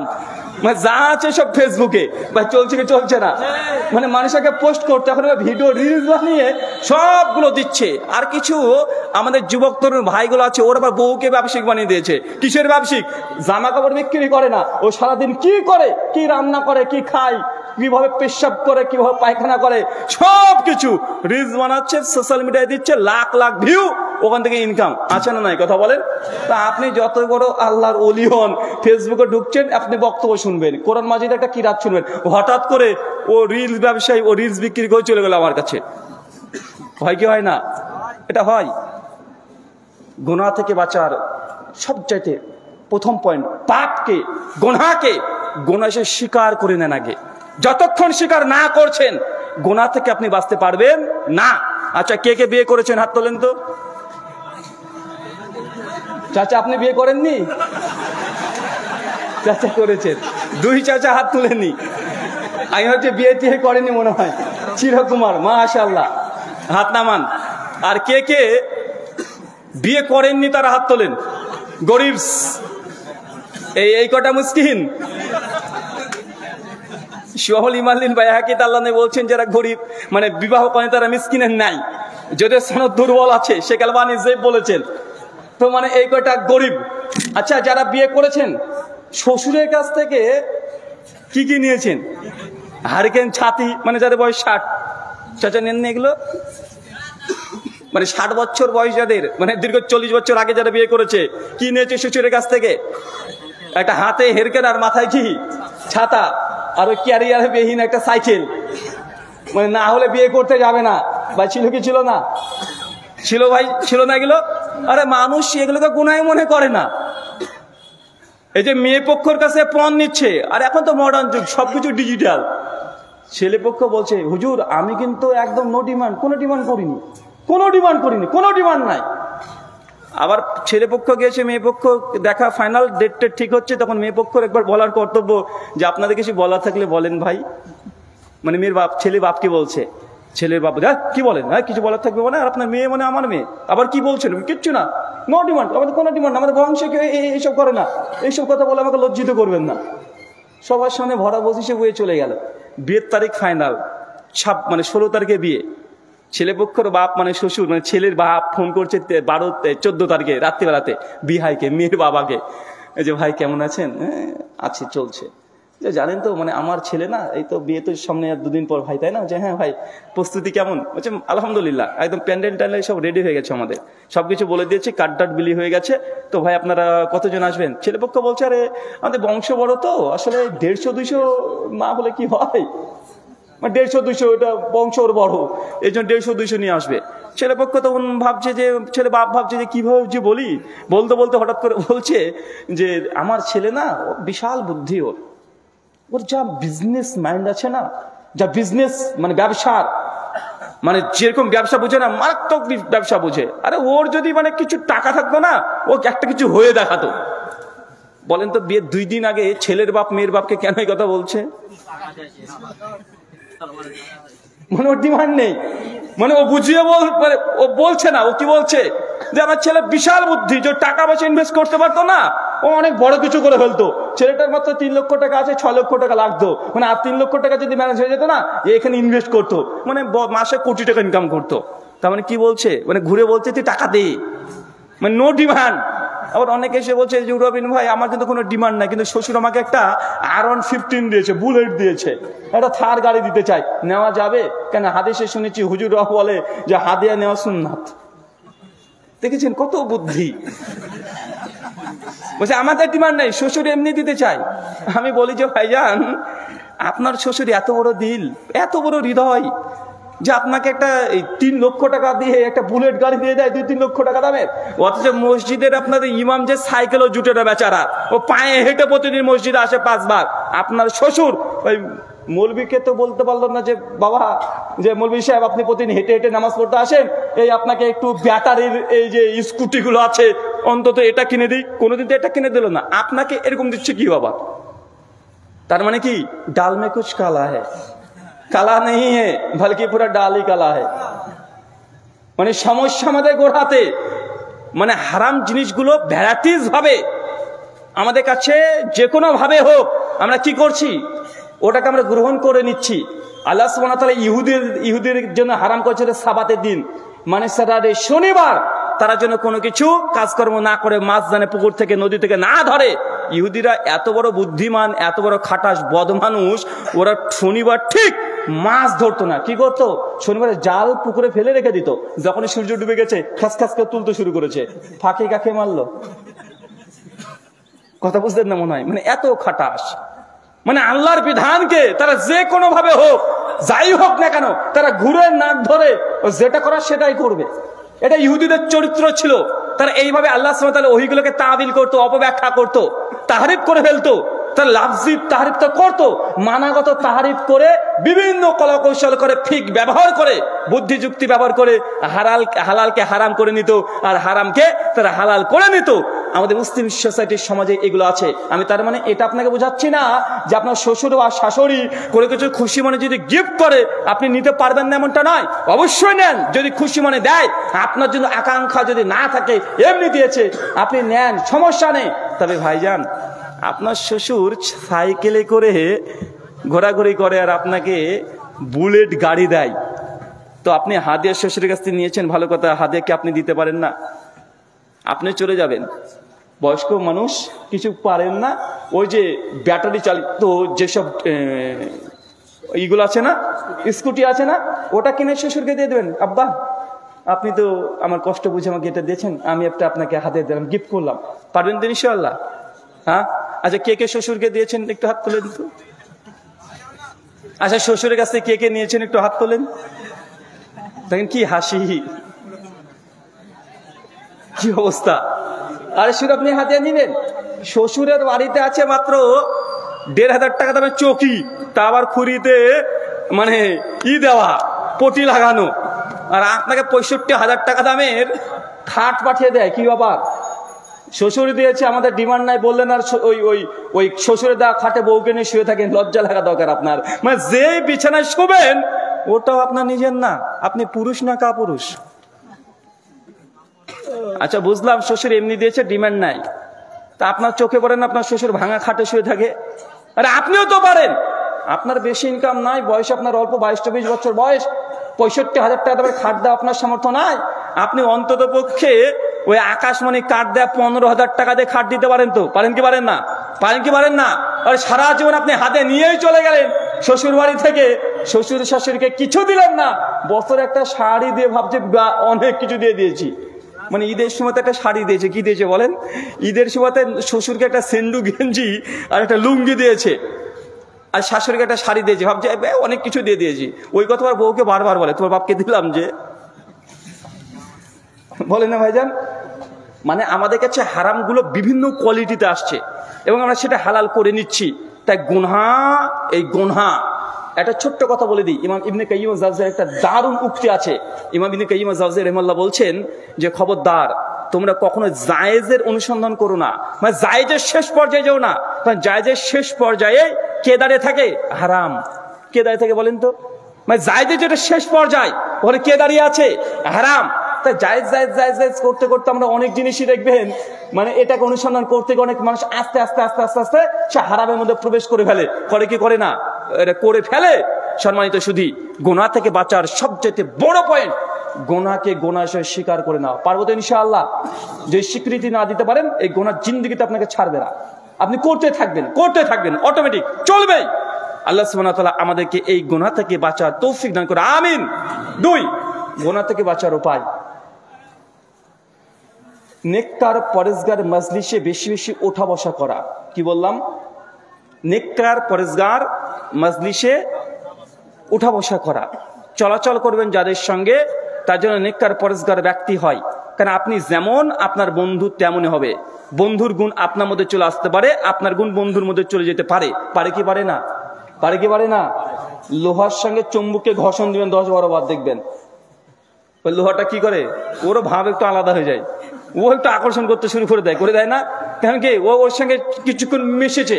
তাই অটোমেটিক এটা মানুষের ফিতরাত না, ওটা প্রত্যেক সৃষ্টি জগতের ফিতরাত, যে যার সঙ্গে মিশে তার চরিত্র অটোমেটিক তার ভিতরে প্রবেশ করে ফেলে। আপনি যদি কোনো পরেজগার আলেমের সঙ্গে যদি চলাচল 1 মাস আপনি করে রাখেন, ওই আলেম যদি তাহাজ্জুদ গুজার বান্দা হয়, তাহাজ্জুদ গুজার ব্যক্তি হয়, আপনি তার সঙ্গে বন্ধুত্ব করেন, 1 মাস চলাচল করেন, অটোমেটিক দেখবেন তাহাজ্জুদের সময় আপনারও মন চাচ্ছে যে আমি একটু নামাজ পড়ি, আমি তাহাজ্জুদ পড়ি। মনে হবে কি হবে না? কথা বলেন। অটোমেটিক হবে। আপনি দেখবেন কোন একজন ব্যক্তির সঙ্গে ঘোরাঘুরি করছেন যে অধিক পরিমাণে জিকির করে, কথায় কথায় সুবহানাল্লাহ, মাশাআল্লাহ, লা হাওলা ওয়ালা কুওয়াতা ইল্লা বিল্লাহ, মানে কথায় কথায় যখন এই জিকির আজকার কথা জিহ্বাতে লেগে আছে, আপনি তার সঙ্গে 1 মাস চলাচল করেন, দেন আপনার জিহ্বা অটোমেটিক এই শব্দগুলো বলতে শুরু করে দিবে। কেন? কারণ আপনি যেমন বন্ধু নির্বাচন করবেন, বন্ধুর গুণ হয় তার গুণ আপনার মধ্যে চলে আসবে, আপনার গুণ তার মধ্যে চলে যাবে। তার জন্য নেককার পরেজগার বন্ধু নির্বাচন করা, চলাচল করা, তার সঙ্গে উঠা বসা করা যত বেশি হবে অটোমেটিক আপনি তার মতন হয়ে যাবেন। একটা বাংলা প্রবাদ আছে, কি যেন, সঙ্গ দেশে শিলা, আমরা তো লোহা বলি রে ভাই। সঙ্গ দেশে লোহা ভাসে, বা আপনাদের ভাষায় শিলা ভাসে। সৎসঙ্গে স্বর্গবাস, আর অসৎসঙ্গে সর্বনাশ। দেখবেন কেউ যদি চুরির লাইনে ঢুকে গেছে না, মানে ধরেন মোবাইল চুরি করে ও বিক্রি করে, ধরেন ওর কাছে অটোমেটিক কত লোক চলে আসবে মাল বিক্রি করতে। মানে যে লাইনের তার রাস্তা প্রশস্ত হয়ে যায়। নুআল্লিহিমা তাওয়াল্লা নুসলি জাহান্নাম, যে রাস্তায় চলবে আল্লাহ তাকে সে রাস্তায় চালিত করবে, তারপর তাকে জাহান্নামে নিক্ষেপ করবে। সূরা নিসা 115 আয়াতের শেষ অংশ। তার মানে আপনি যে দিকে চলতে চাইবেন আপনার রাস্তা অটোমেটিকই সুগম হয়ে যাবে। হয় কি হয় না? কথা বলেন। দেখবেন যে জুয়া করো না, তার আশেপাশে জুয়ারি মনে হবে, মানে চতুর্দিকে যেদিকে তাকাবে সেদিকে ভাববে সবাই জুয়ারি, এরকম মনে করে না? মানে যে যেমন সে তেমন, এমনই মনে করে। একটা হুজুর রাত্রি 2টোর সময় উঠেছে, একজন আলেম। এখন আলেম সাধারণ ভাবে উঠেছে, রাত্রে তাহাজ্জুদ পড়বে, ওই পুকুর আছে, পুকুরে একটু ওযু করছে, ওযু করতে রেখেছে, রাত্রে 2টোর সময় একটু তাহাজ্জুদ পড়ে ফজরের জামাতে উপস্থিত হবে। আর পাশে হ্যাবলা, মানে আমি এমনি বলছি, মানে জাস্ট একটা মানে গল্পের টাইপের, এটা হচ্ছে একটা শিক্ষামত নৈতিকতার গল্প, মানে একটা মোরাল শিক্ষা দেওয়ার জন্য। আরেকজন আছে, ও হচ্ছে ডাকাত, ও বেটা রাত্রে 2টোর দিকে চুরি করে এসে পুকুরে ও এসে হাত মুখ ধুচ্ছে। চোর তখন বুঝে আর এই সর্বনাশ, হুজুর আবার কবে থেকে এই লাইনে নামলো রে? হ্যাঁ, হুজুর কবে এই লাইনে নামলো? আমি শুধু একা না, ও করে, আজ তুমি দেখে নিয়েছি। আর হুজুর তখন ভাবছে কি আবার এই হ্যাবল এবার কবে থেকে আল্লাহর ওলি হলো? আরে এই লোকটা ভালো পেয়েছে, আলহামদুলিল্লাহ, মাশাআল্লাহ। এও তাহাজ্জুদ পড়ে। লোকটা দিনে বলে খুব বাজে কাজ করে, রাতে তাহাজ্জুদ পড়ে। মানে উনি ভাবছেন তাহাজ্জুদ পড়ে, আর এ কি ভাবছে যে আমার লাইনে চলে এসেছে। মানে যে যেমন সে সেরকম ভাবে। বা এখন আছে না নাই? কথা বলে। তাই আপনি যদি নেককার পরেজগার ব্যক্তির সঙ্গে চলাচল করেন, অটোমেটিকই আপনার ঈমানের নবায়ন প্রতিনিয়ত পরিবর্তন হবে। চলেন, সহিহ মুসলিমের একটা হাদিস, হাদিস 3104, বিখ্যাত একজন সাহাবী, উহুদের যুদ্ধে তিনি শহীদ হয়েছিলেন। নাম কি? হানজালা রাদিয়াল্লাহু আনহা, বিখ্যাত সাহাবী, যাকে স্বয়ং ফেরেশতারা এসে কি করেছিল? গোসল দিয়েছিল। বাসর রাতে স্ত্রীর সঙ্গে শায়িত আছে। একটা পুরুষ একটা নারীর জন্য সর্বশ্রেষ্ঠ রাত দুনিয়াতে, যদি কিছু হয়ে থাকে ফার্স্ট যেদিন বাসরে তারা প্রবেশ করেছে, সে অনুভূতি জিন্দিগি তার কখনোই দুনিয়ার বুকে পাওয়া সম্ভব না। ওই মুহূর্ত অবস্থায় স্ত্রীর সঙ্গে সময় কাটাচ্ছে, বাইরে থেকে ডাক এসেছে, হানজালা আল্লাহর রাসূল উহুদের মাঠে আমাদেরকে ডেকেছেন, যেতে হবে। হানজালা বিছানাকে ত্যাগ করে উলঙ্গ তরবারি নিয়ে একদম ছুটে চলে গেছে। একাই লড়াই করেছে, অনেক কাফেরকে হত্যা করেছে। যখন আল্লাহর নবীর উহুদের যুদ্ধের দুটো অংশ, দ্বিতীয় অংশে যখন মুসলমানরা পরাস্ত হয়ে গেল, ৭০ জন সাহাবী যখন শহীদ হয়ে গেল, আমিরে হামজা নবীজির চাচা সিংহপুরুষ এই যুদ্ধে শহীদ হয়ে গেছে। জাবের বিন আব্দুল্লাহর পিতা এই যুদ্ধে শহীদ। সাইব বিন মুসাইব এইসব যুদ্ধ করতেছে, বড় বড় সাহাবী, তাবর তাবর সাহাবী, একজন দুইজন না, প্রায় ৭০-এর অধিক। আল্লাহ নবী তখন বুঝতে পারছেন যে না, এই যুদ্ধে আর সফল হওয়া সম্ভব নয়। শেষে আলী বিন আবি তালিব বলেছে, আলী এই উহুদের মাঠকে পরিত্যাগ করে দাও, ত্যাগ করে দাও, সবাইকে নাও, চলো। আল্লাহ ছুটে চলে যাচ্ছেন। সবাই যখন তার নিজেদের আত্মীয় স্বজনকে যুদ্ধের ময়দান থেকে তুলছেন, সবাই সবাইকে পেয়ে গেছে। একজন চট জলদি চিৎকার দিয়ে বলছে, ইয়া রাসূলুল্লাহ, হানজালাকে তো দেখতে পাচ্ছি না, হানজালা কোথায়, কোথায় হানজালা? কিছু সাহাবী বলছে, আমরা তো একটু আগে দেখলাম হানজালা একাই ৩ জন কাফেরের সঙ্গে লড়াই করছিল, কই হানজালা? আমরা দেখেছি যে হানজালাকে আসতে, কই হানজালা? সবাই খুঁজে পাচ্ছে না, সবাইকে বাজাচ্ছে। হতাশ হয়ে যখন ফিরে চলে যাচ্ছে, একজন সাহাবী পেছন থেকে চিৎকার দিচ্ছে, ইয়া রাসূলুল্লাহ, ওই যে হানজালা, ওই যে। সবাই পেছনে যখন তাকিয়ে দেখছে যে হানজালা মাটি থেকে প্রায় ৩ ফুট উপরে ভাসছে, আর শরীর থেকে টপ টপ করে পানি পড়ছে।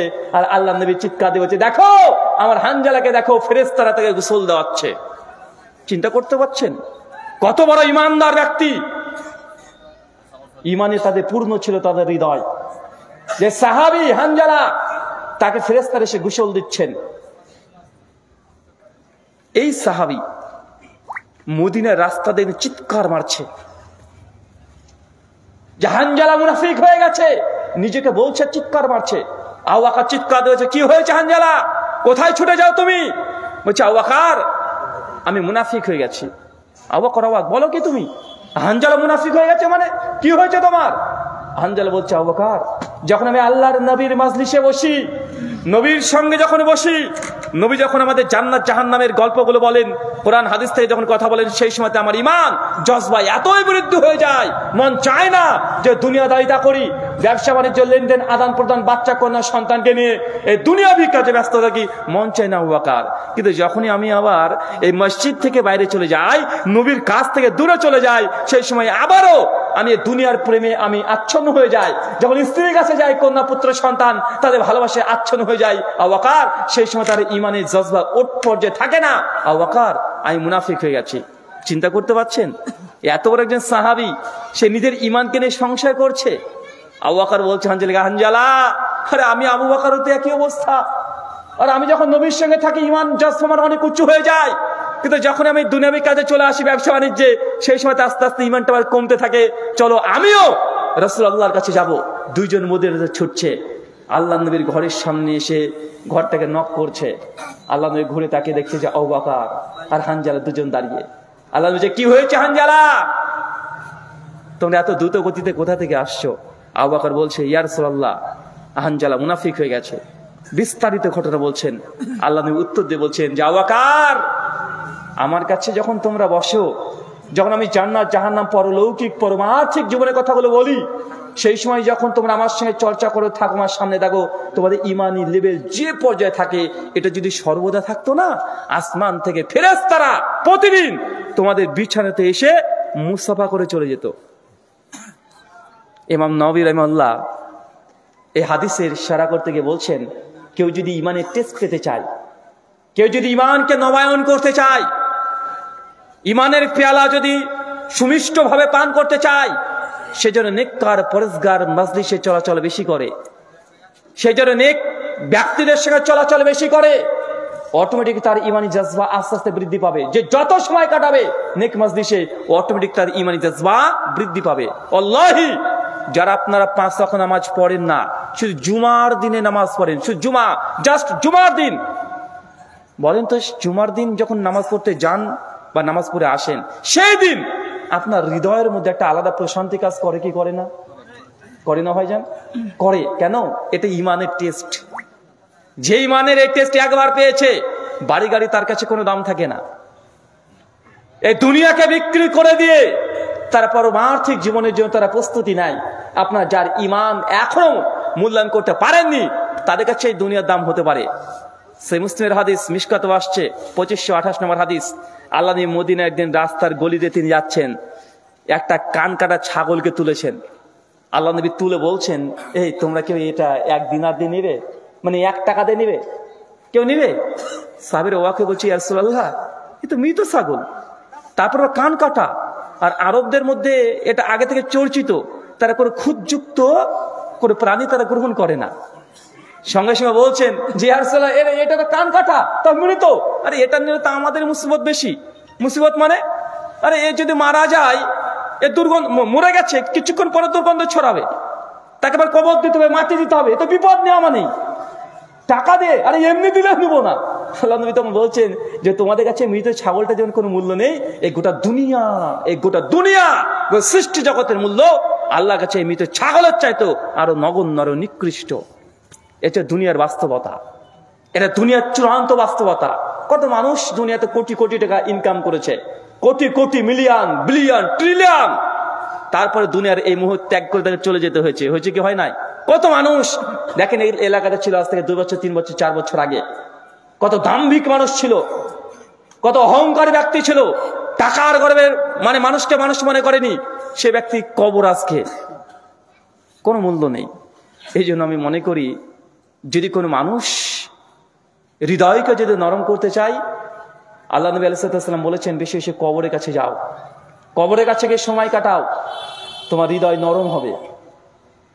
ইয়াতীম মিসকিন, তার কাছে গিয়ে তার মাথাটাকে একটু হাত বুলিয়ে দাও। একজন সাহাবী বলছে, ইয়া রাসূলুল্লাহ, আমার হৃদয় খুব কঠোর, চোখ দিয়ে পানি বের হয় না। অনেক মানুষ এসে দেখবেন নিজের বাপ মারা গেছে, তারপর চোখ দিয়ে পানি বের হয় না, এত কঠোর হয়ে গেছে হৃদয়, আছে না নাই? আল্লাহ নবী বলছেন, যাও, যারা মিসকিন ইয়াতীম আছে তাদের মাথায়, বাচ্চা ছেলেদের মাথায় একটু হাত বুলিয়ে দাও, দেখো তোমার হৃদয় নরম হবে। যদি আপনি ইমানকে নবায়ন করতে চান, যদি পরলৌকিক জীবন এর বাস্তবতা বুঝতে চান, বেশি বেশি কবরস্থানে সময় কাটাবেন, যাবেন, অনুধাবন করবেন। আর সম্ভব যদি হয়, মৃত মানুষ, মৃত লাশের কাছে গিয়ে তাকে এবার গোসল দেবেন। দেখবেন কত দাম্ভিক মানুষ, কোটিপতি, দুনিয়াতে যার চোখের উপরে তাকাতে পারেনি কেউ, একটু তাকে দেখবেন, যখন তাকে গোসল দিচ্ছেন আপনি দেখবেন কত একদম নিরীহ পড়ে আছে, কোনো মূল্য নেই শরীর। মৃত লাশকে কখনো গোসল দিয়েছেন? গোসল দিয়ে দেখবেন মানুষ মৃত্যুর পর ভয়ঙ্কর হয়ে যায়। মানুষ কি হয়ে যায়? মৃত্যুর পর ভয়ঙ্কর হয়ে যায়। যে মানুষের জন্য দুনিয়াতে আজকে আমরা এত ব্যস্ত, এত কিছু দুনিয়াতে, যে স্ত্রীকে নিয়ে আপনি দীর্ঘ 50 বছর সংসার করছেন, 50 বছর তার শরীরের প্রত্যেক অঙ্গ প্রত্যঙ্গ ছোঁয়া আপনি পেয়েছেন, আপনি নিয়েছেন 50টা বছর, এমন কোনো ব্যাপার নেই যে তার সঙ্গে আপনি শেয়ার করেননি। আপনার স্ত্রী যদি আজকে মারা যায়, আর আপনাকে যদি বলা হয় যে স্ত্রী তো মারা গেছে, আজকে সারা রাত যেই ঘরে প্রতিদিন শুয়ে থাকেন, আজকে তাকে পাশে নিয়ে শুয়ে থাকেন, আল্লাহি আপনি পারবেন না, ভয় পাবেন। ভয় পাবেন কি পাবেন না? কলিজার টুকরা সন্তান একবার মরে যাক, মানুষ মৃত্যুবরণ করলেই মানুষ মানুষকে দেখে ভয় করে, এটাই জীবনে বাস্তবতা। আপনাকে দেখে ভয় পাবে মানুষ, বাচ্চারা ভয় পাবে, বড়রা ভয় পাবে। যদি বলা হয় ওই অন্ধকার ঘরে আপনি থাকেন, স্বামীকে নিয়ে থাকেন, ও যত বড়ই স্বামীর প্রতি ভালোবাসা থাক না কেন, ভয় পেয়ে যাবে, পালিয়ে না আসলে ভিতরে একটা ভয় তৈরি হবে। হবে কি হবে না? কথা বলেন, হবে। এটা হচ্ছে মানুষের জীবনে বাস্তবতা। আল্লাহ সুবহানাহু ওয়া তাআলা এই দুনিয়াবী জীবন, এই লোভ, এই লালসা থেকে আমাদেরকে পরিত্রাণ দান করে, আমিন। সম্মানিত সুধী, গুনাহ থেকে বেঁচে থাকার দ্বিতীয় সবচেয়ে বড় অস্ত্র, সেটা কি? নেককার পরেজগার মাজলিসে চলাচল করা, তাদের সঙ্গে উঠা বসা করা, তাদের সঙ্গে বন্ধুত্ব তৈরি করা। আর বাবা মার উদ্দেশ্যে বলি, শুধু নেককার পরেজগার বন্ধু বান্ধবের সঙ্গে চলাটা নয়, যখন আপনার মেয়েটার বিয়ে দিবেন, বিয়েটা কার সঙ্গে দিচ্ছেন দেখবেন একবার। স্বামী যেমন অটোমেটিক তেমনই হয়ে যাবে। এই জন্য কোরআন মাজিদ সূরা মাইদার মধ্যে 5 নম্বর আয়াতের মিডিল অংশে আল্লাহ বলছেন যে ইহুদি নারীদেরকে তোমাদের জন্য জায়েজ করা হলো। কাদের? ইহুদিদের নারী, যারা আহলে কিতাব, তাদের নারী মুসলিমদের জন্য কি জায়েজ। কিন্তু আমাদের নারী তাদেরকে দেওয়া যাবে না। কেন? কারণ মেয়েটা হচ্ছে একটু নরম হৃদয়ের, মানে সে যেই পাত্রে রাখবে সেই পাত্রের রূপ ধারণ করে ফেলে, করে কি করে না? সে রূপ ধারণ করে ফেলে। তা আপনি যখন আপনার মেয়ের বিবাহ দিচ্ছেন, কার সঙ্গে বিবাহ দিচ্ছেন? সে ছেলের চরিত্র কেমন, আপনি কেমন ছেলেকে পাত্রকে পছন্দ করেন? জি, অনেক দেখা আছে। একদিকে প্রাইমারি শিক্ষক, মাসে 24,000 টাকা বেতন, আমি অপমান করছি না তাদেরকে, 25,000 টাকা বেতন বা 30,000 টাকা বেতন। আরেকটা পাত্র আছে কোরআনের হাফেজ, মাওলানা, হাফেজ গাড়ি, সব ডিগ্রি আছে, দেখতো মাশাআল্লাহ সুদর্শন, বরং ওই প্রাইমারি টিচারের চাইতে অধিক পরিমাণে সুন্দর। এরও ইনকাম প্রায় 22-23-24,000 টাকা গড়ের মাসে হয়ে যায়, তারও ইনকাম সেম কোয়ালিটির। হাফেজ সাহেব দেখতে অনেকটাই বেশ ভালো ওর তুলনায়। কিন্তু আপনি মেয়ের বাবা, দুটো প্রস্তাব পেয়েছেন, বিয়ে আপনি কার সঙ্গে দেন? কার সঙ্গে দেবেন বলেন? জি জি, এটা হচ্ছে বাস্তবতা, যে মাস্টারের সঙ্গে আপনি বিয়েটা দেবেন, এবং সমাজ এটাই দেয়। দেয় কি দেয় না কথা বলেন? এটাই দেয়। এটা আমাদের সমাজের চূড়ান্ত বাস্তবতা। বিবাহ কার সঙ্গে দিচ্ছেন, মেয়ের জান্নাত জাহান্নাম ওটাই নির্ভর করছে। আপনি একজন পুরুষ, কার সঙ্গে বিবাহ করছেন? অনেকে বলছেন যে ভাইজান একটা দিনদার পাত্রী চাই। দিনদার পাত্রী বিয়ে করবেন? জি, ওকে মাদ্রাসাতে নিয়ে যাওয়া হলো, মহিলা মাদ্রাসাতে, যারা দাওরা পাশ করেছে। শিক্ষক বলছে যে আমাদের এই মাদ্রাসাতে একজন আলেম আছে, আলহামদুলিল্লাহ, কোরআনের হাফেজা, এমনকি সহিহ বুখারীর কিতাবুল মাগাজি পর্যন্ত গোটাটা মুখস্থ করে ফেলেছে, বুলবুল মারাম গোটায় মুখস্থ। ছেলেটা শুনে তো খুশি, মাশাআল্লাহ, আমি তো এমনই পাত্রই চাচ্ছিলাম, চলেন তাহলে একদিন দেখি। দেখতে গিয়েছে মেয়েটাকে, দেখার পরে যখন তার চেহারাটা উন্মুক্ত করেছে, দেখছে মেয়েটার চামড়াটা একটু কালো, আর দেখতে মোটেও খুব বেশি সুন্দরী না, একদম নর্মাল সাদা সিধে, একটু গাইয়া টাইপের। সঙ্গে সঙ্গে মাথা নিচু করে চলে আসছে। যেমন জিজ্ঞেস করছে মেয়ের বাবা যে তাহলে কেমন কথা আগাবো, উনি তখন বলছেন যে ঠিক আছে আব্বা, আপনি বলেন, আমরা বাড়িতে গিয়ে সিদ্ধান্ত যাব, পরে ফোন করে জানিয়ে দেবো। এই যে গিয়েছে, পরের ফোন আসেনি। এমন আছে না নাই? কথা বলেন। দিনদার পাত্রী চাই, দিনদার, সঙ্গে সঙ্গে সুন্দরী লাগবে, মানে একদম কঠিন মারাত্মক পর্যায়ে সুন্দরী, না হলে তুমিও বিয়ে করতে চাও না। তুমি জানো মেয়েটা তাহাজ্জুদ পড়ে, ইয়াং অবস্থাতে তাহাজ্জুদ পড়ে, কিন্তু তার চেহারাটা তোমার কাছে সুন্দর লাগেনি, এই জন্য তুমি কত মেয়েটাকে রিজেক্ট করে দিয়েছো। করে কি করে না? কথা বলেন, করে। আমি বলছি না যে সৌন্দর্য আপনি একদমই দেখবেন না, কিন্তু শুধু এই কারণে আপনি ইগনোর করে দিয়ে দিচ্ছেন। আবার আপনি মনে করছেন যে সুন্দরীও লাগবে, দিনদারও লাগবে, বাপেরও কোটিপতি লাগবে, সব কিছু লাগবে, মানে দিনদার ক্যাটরিনা কাইফ দরকার তোমার। এমন আছে না নাই? মানে ও সব দিক দিয়ে পারফেক্ট নেবে। আবার আমাদের মায়েরাও আছে, মেয়েরাও আছে, দেখছে যে না ছেলেটা খুব ভালো, নামাজি ছেলে, হ্যাঁ পাত্র নামাজ পড়ে, মানে মেয়ের মাও হার্ট অ্যাটাক, মেয়ের খালাও হার্ট অ্যাটাক। বলছি আমার মেয়ে মানে নামাজ পড়ে, মানে আমার মেয়েকে বুরখা পড়াবে, আর মেয়েও ভাবছে আমাকে বুরখা পরিয়ে দিবে। আরে আমাকে যখন ওই স্বপ্ন দেখছি তখন আমার বিয়ে হচ্ছে, বুরখা পড়াচ্ছে আমি, কেউ আমাকে দেখতে পাচ্ছে না, মানুষ আসছে ডান দিক দিয়ে ঢুকে দিচ্ছে, মানে স্বপ্ন দেখছে, মানে ও হার্ট অ্যাটাক। মানে যদি দেখে যে ছেলেটা একটু খোঁচা খোঁচা দাঁড়িয়েছে, বাপ রে বাপ, তুমি আমি এই ছেলেটাকে বিয়ে করবো, আমার কলেজের ফ্রেন্ড গুলো, বান্ধবী গুলো কি বলবে যে চাচার সঙ্গে বিয়ে করেছিস, মানে ও টেনশন করতে করতেই ওই শেষ। এরকম হয় না ভাই? এরকম হয়, মেয়েরা এরকম অনেক রিজেক্ট করে। আর সবচেয়ে বড় সমস্যা কি জানেন? আমাদের মায়ের বাবাদের, আমাদের মা বাবাদের সমস্যা হচ্ছে কি, মেয়ে আমার এখনো বড় হয়নি, মেয়ের বয়স হচ্ছে 24 হয়ে গেছে, এখনো মেয়ে বড় হয়নি। এমন দেখা যায় কি যায় না? যায় না ভাইজান? আর একটু যদি মেয়ে যদি পড়াশোনাতে ভালো হয়ে যায়, মাধ্যমিকে দেখছে লেটার পেয়ে গেছে, স্টার পেয়ে গেছে, উচ্চ মাধ্যমিকে দেখছে ভালো ভালো রেজাল্ট করেছে, তো মেয়ের বাপ আর মায়ের গর্ভবতী হয়ে যায়। মেয়েকে নিয়ে মানে গর্বে নিজেরাই গর্ভবতী হয়ে যায়। মানে এখন মেয়েটাকে কি করবে? কে? মা বলছে না ভিডিও বানাবো, মা বলছে না না না না, আমাদের এই যে জমি সব ঝামেলা হচ্ছে না, আমার মেয়েকে উকিল বানাবো। মেয়ের খালা বলছে না না না, আমার মেয়েকে সাব ইন্সপেক্টর বানাবো। মানে এক একজন এক এক কিছু বানায়, এরকম দেখা যায় কি যায় না? জি শেখ, বারাকাল্লাহ ফিক। তো ওকে ওকে ওকে। তো মানে আমাদের সমাজে বর্তমান প্রেক্ষাপটে এটা দেখা যায়, যায় না ভাইজান? তো মেয়েটাকে বলছি, মানে তখন বাপ মার একটা স্বপ্ন শুরু হয়ে যায় যে মেয়েটাকে কিছু তৈরি করব, মেয়ে নিজের পায়ে দাঁড়াবে। কত মেয়েটা বিয়ে আসলো, কত ডাক্তার, মাস্টার, ইঞ্জিনিয়ার এইসব প্রস্তাব দেয় যে তোমার মেয়ের সঙ্গে বিয়ে দিবে না। আরে মেয়ের বয়স তো 24-25 পার হয়ে গেল, বিয়ে দিবে না? তখন মেয়ের বাপ আর মা একদম গর্ব করে বলছে না না না না, এখন বিয়ে দেবো না, না না না, এখন বিয়ে দেবো না। মেয়ে আমার পড়ছে, পড়াশোনা ভালো, আরে ও আগে নিজের পায়ে দাঁড়া। এখন মেয়েটা নিজের পায়ে দাঁড়াতে দাঁড়াতে মেয়েটার বয়স হয়ে গেছে 32। কত কত মানে চাকরি পেতে পেতে বয়স কত হয়েছে? 32-33 ক্রস করে দিয়েছে। এখনো চাকরি পেয়ে 32-33 বছর এখন আর বিয়ের প্রস্তাব আসে না। কেন? 32-33 বছরের মেয়েটাকে বিয়ে করার জন্য কমপক্ষে 36-37 ছেলের বয়সের দরকার আছে। তো 36-37 বছরের ছেলে বিয়ে করেনি, এরকম পার্সেন্টেজ কত পাবেন? কত পাবেন? কারণ মেয়েরা বিয়ে আসে না। শেষ পর্যন্ত কি টাকলা,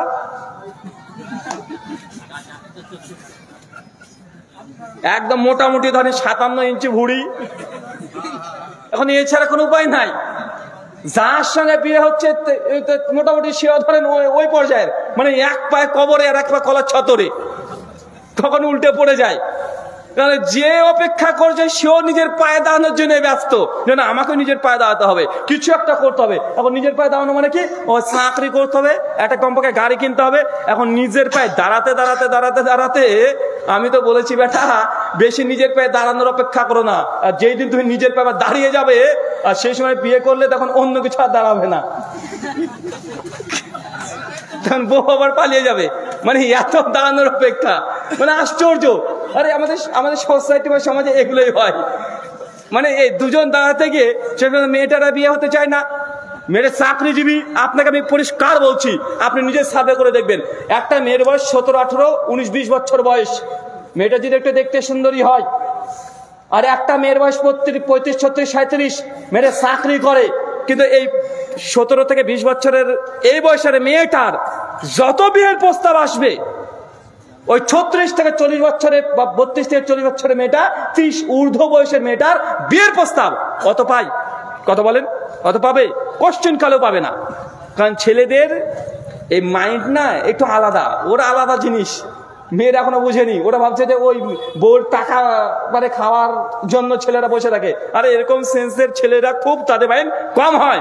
কারণ ছেলেদের ভিতরে একটা গায়রত কাজ করে, আর বউর টাকা খাবো মানে খেতে যায় না। ওই জন্য ও মূলত চায় যে আমি যাকে বিবাহ করবো সে যেন চক্ষু শীতল করে দেয়। মানে অল্প বয়সের হবে, একটু ঘোরাঘুরি করবে, তা সে হাসি ঠাট্টা করবে। কিন্তু যার বয়স হয়ে গেছে 40 টাকলা, আর এর হচ্ছে 37, বলেন তো কি হবে? আর আমাদের মেয়ের বাবার আবার কি আছে, ওর আবার একটু উল্টো আছে কিছু কিছু। মানে এটা হচ্ছে এক কোয়ালিটি, একটা কি আছে, আরে মেয়ের বয়স দেখাচ্ছে অল্প 17-20 বছর বয়স, আর চাকরিজীবী দেখাচ্ছে একটা ভিডিও অফার দিয়েছে, ও বেটা বয়স দেখাচ্ছে 42 দিয়ে দেয়। আছে না নাই? তো বলেন তো এই যে 17 বছর বা 18 বছরের মেয়েটা, মানে এর হচ্ছে দুপুর কি জোহরের ওয়াক্ত, আর সে 42, ও হচ্ছে একদম মাগরিব। বুঝলেন না? এখন বলেন তো কিভাবে কি হবে?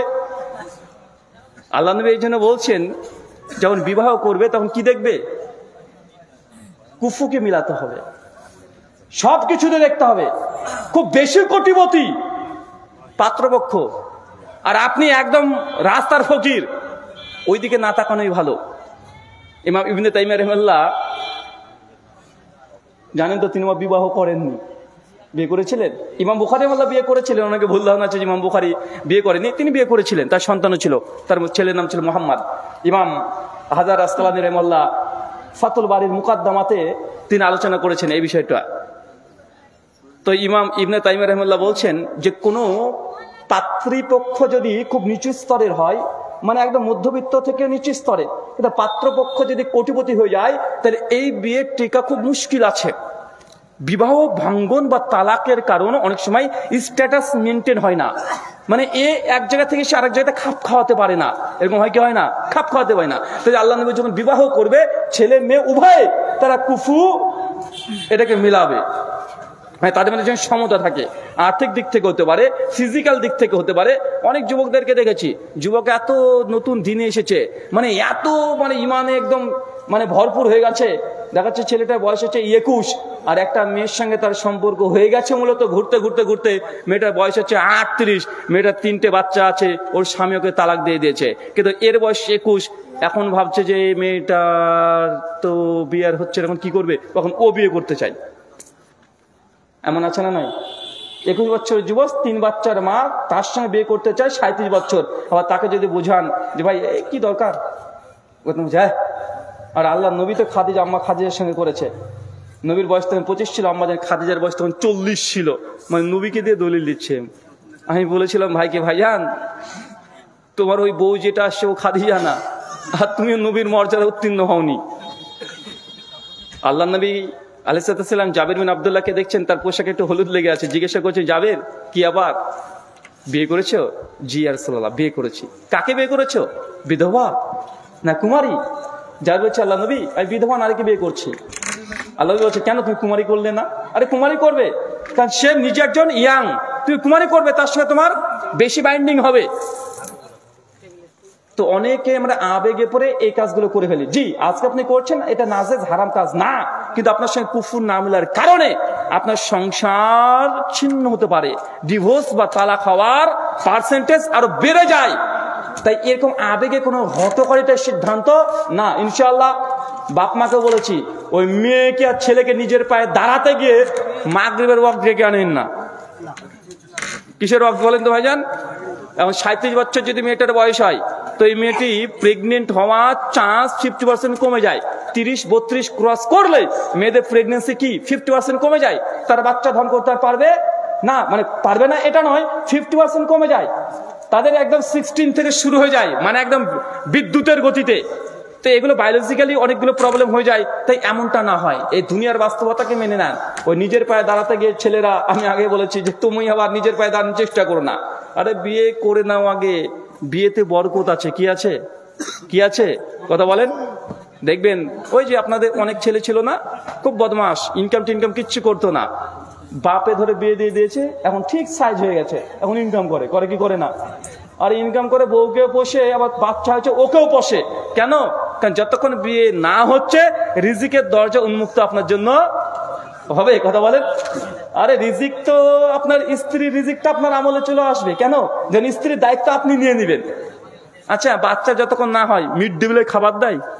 হ্যাঁ। আর মমতাও তো দেয় না, তা আল্লাহ দেবে আপনাকে? হ্যাঁ। আরে গর্বে যখন বেবি কনসেপ্ট করেছে তারপরে তো খাবার দেয়। আরে এটাই এই দুনিয়ার নিয়ম, এটা আল্লাহ সুবহানাহু ওয়া তাআলা, এটা হচ্ছে আল্লাহ সুবহানাহু ওয়া তাআলার নিয়ম, এটা ফিতরাত। যখন দেখবেন আপনার একটা মায়ের গর্ভে বাচ্চা বেবি কনসেপ্ট করেছে, সঙ্গে সঙ্গে মেয়েদের কি বন্ধ হয়? ঋতুস্রাব বন্ধ করে দেয়। কেন? আল্লাহ ওটাকে কানেকশন করে দেয়, এটা তোর খাবার। এখানে দেখেন, বাচ্চা বেবি কেবল কনসেপ্ট করেছে, সঙ্গে সঙ্গে তার ঋতুস্রাব বন্ধ করে দিয়ে ওই রক্তটাকে তার জন্য খাবার তৈরি করে দেয়। এটা হচ্ছে রিজিক তার জন্য। রিজিক আপনি দেবেন নাকি? বাপ বলছে, ছেলে তুই বিয়ে করে কি করবি রে? তুই তো এখনো নিজের মানে কোন ইনকামই করতে পারিস না। আরে নিজের পায়ে এখনো দাঁড়াতে পারলি না, তো কার পায়ে দাঁড়ায়? আপনার পায়ে। বলছে নিজের পায়ে এখনো দাঁড়াতে পারে না, ও মনে করছে যে রিজিকের মালিক ওর বাপ। এরকম ধারণা আছে না ভাইজান?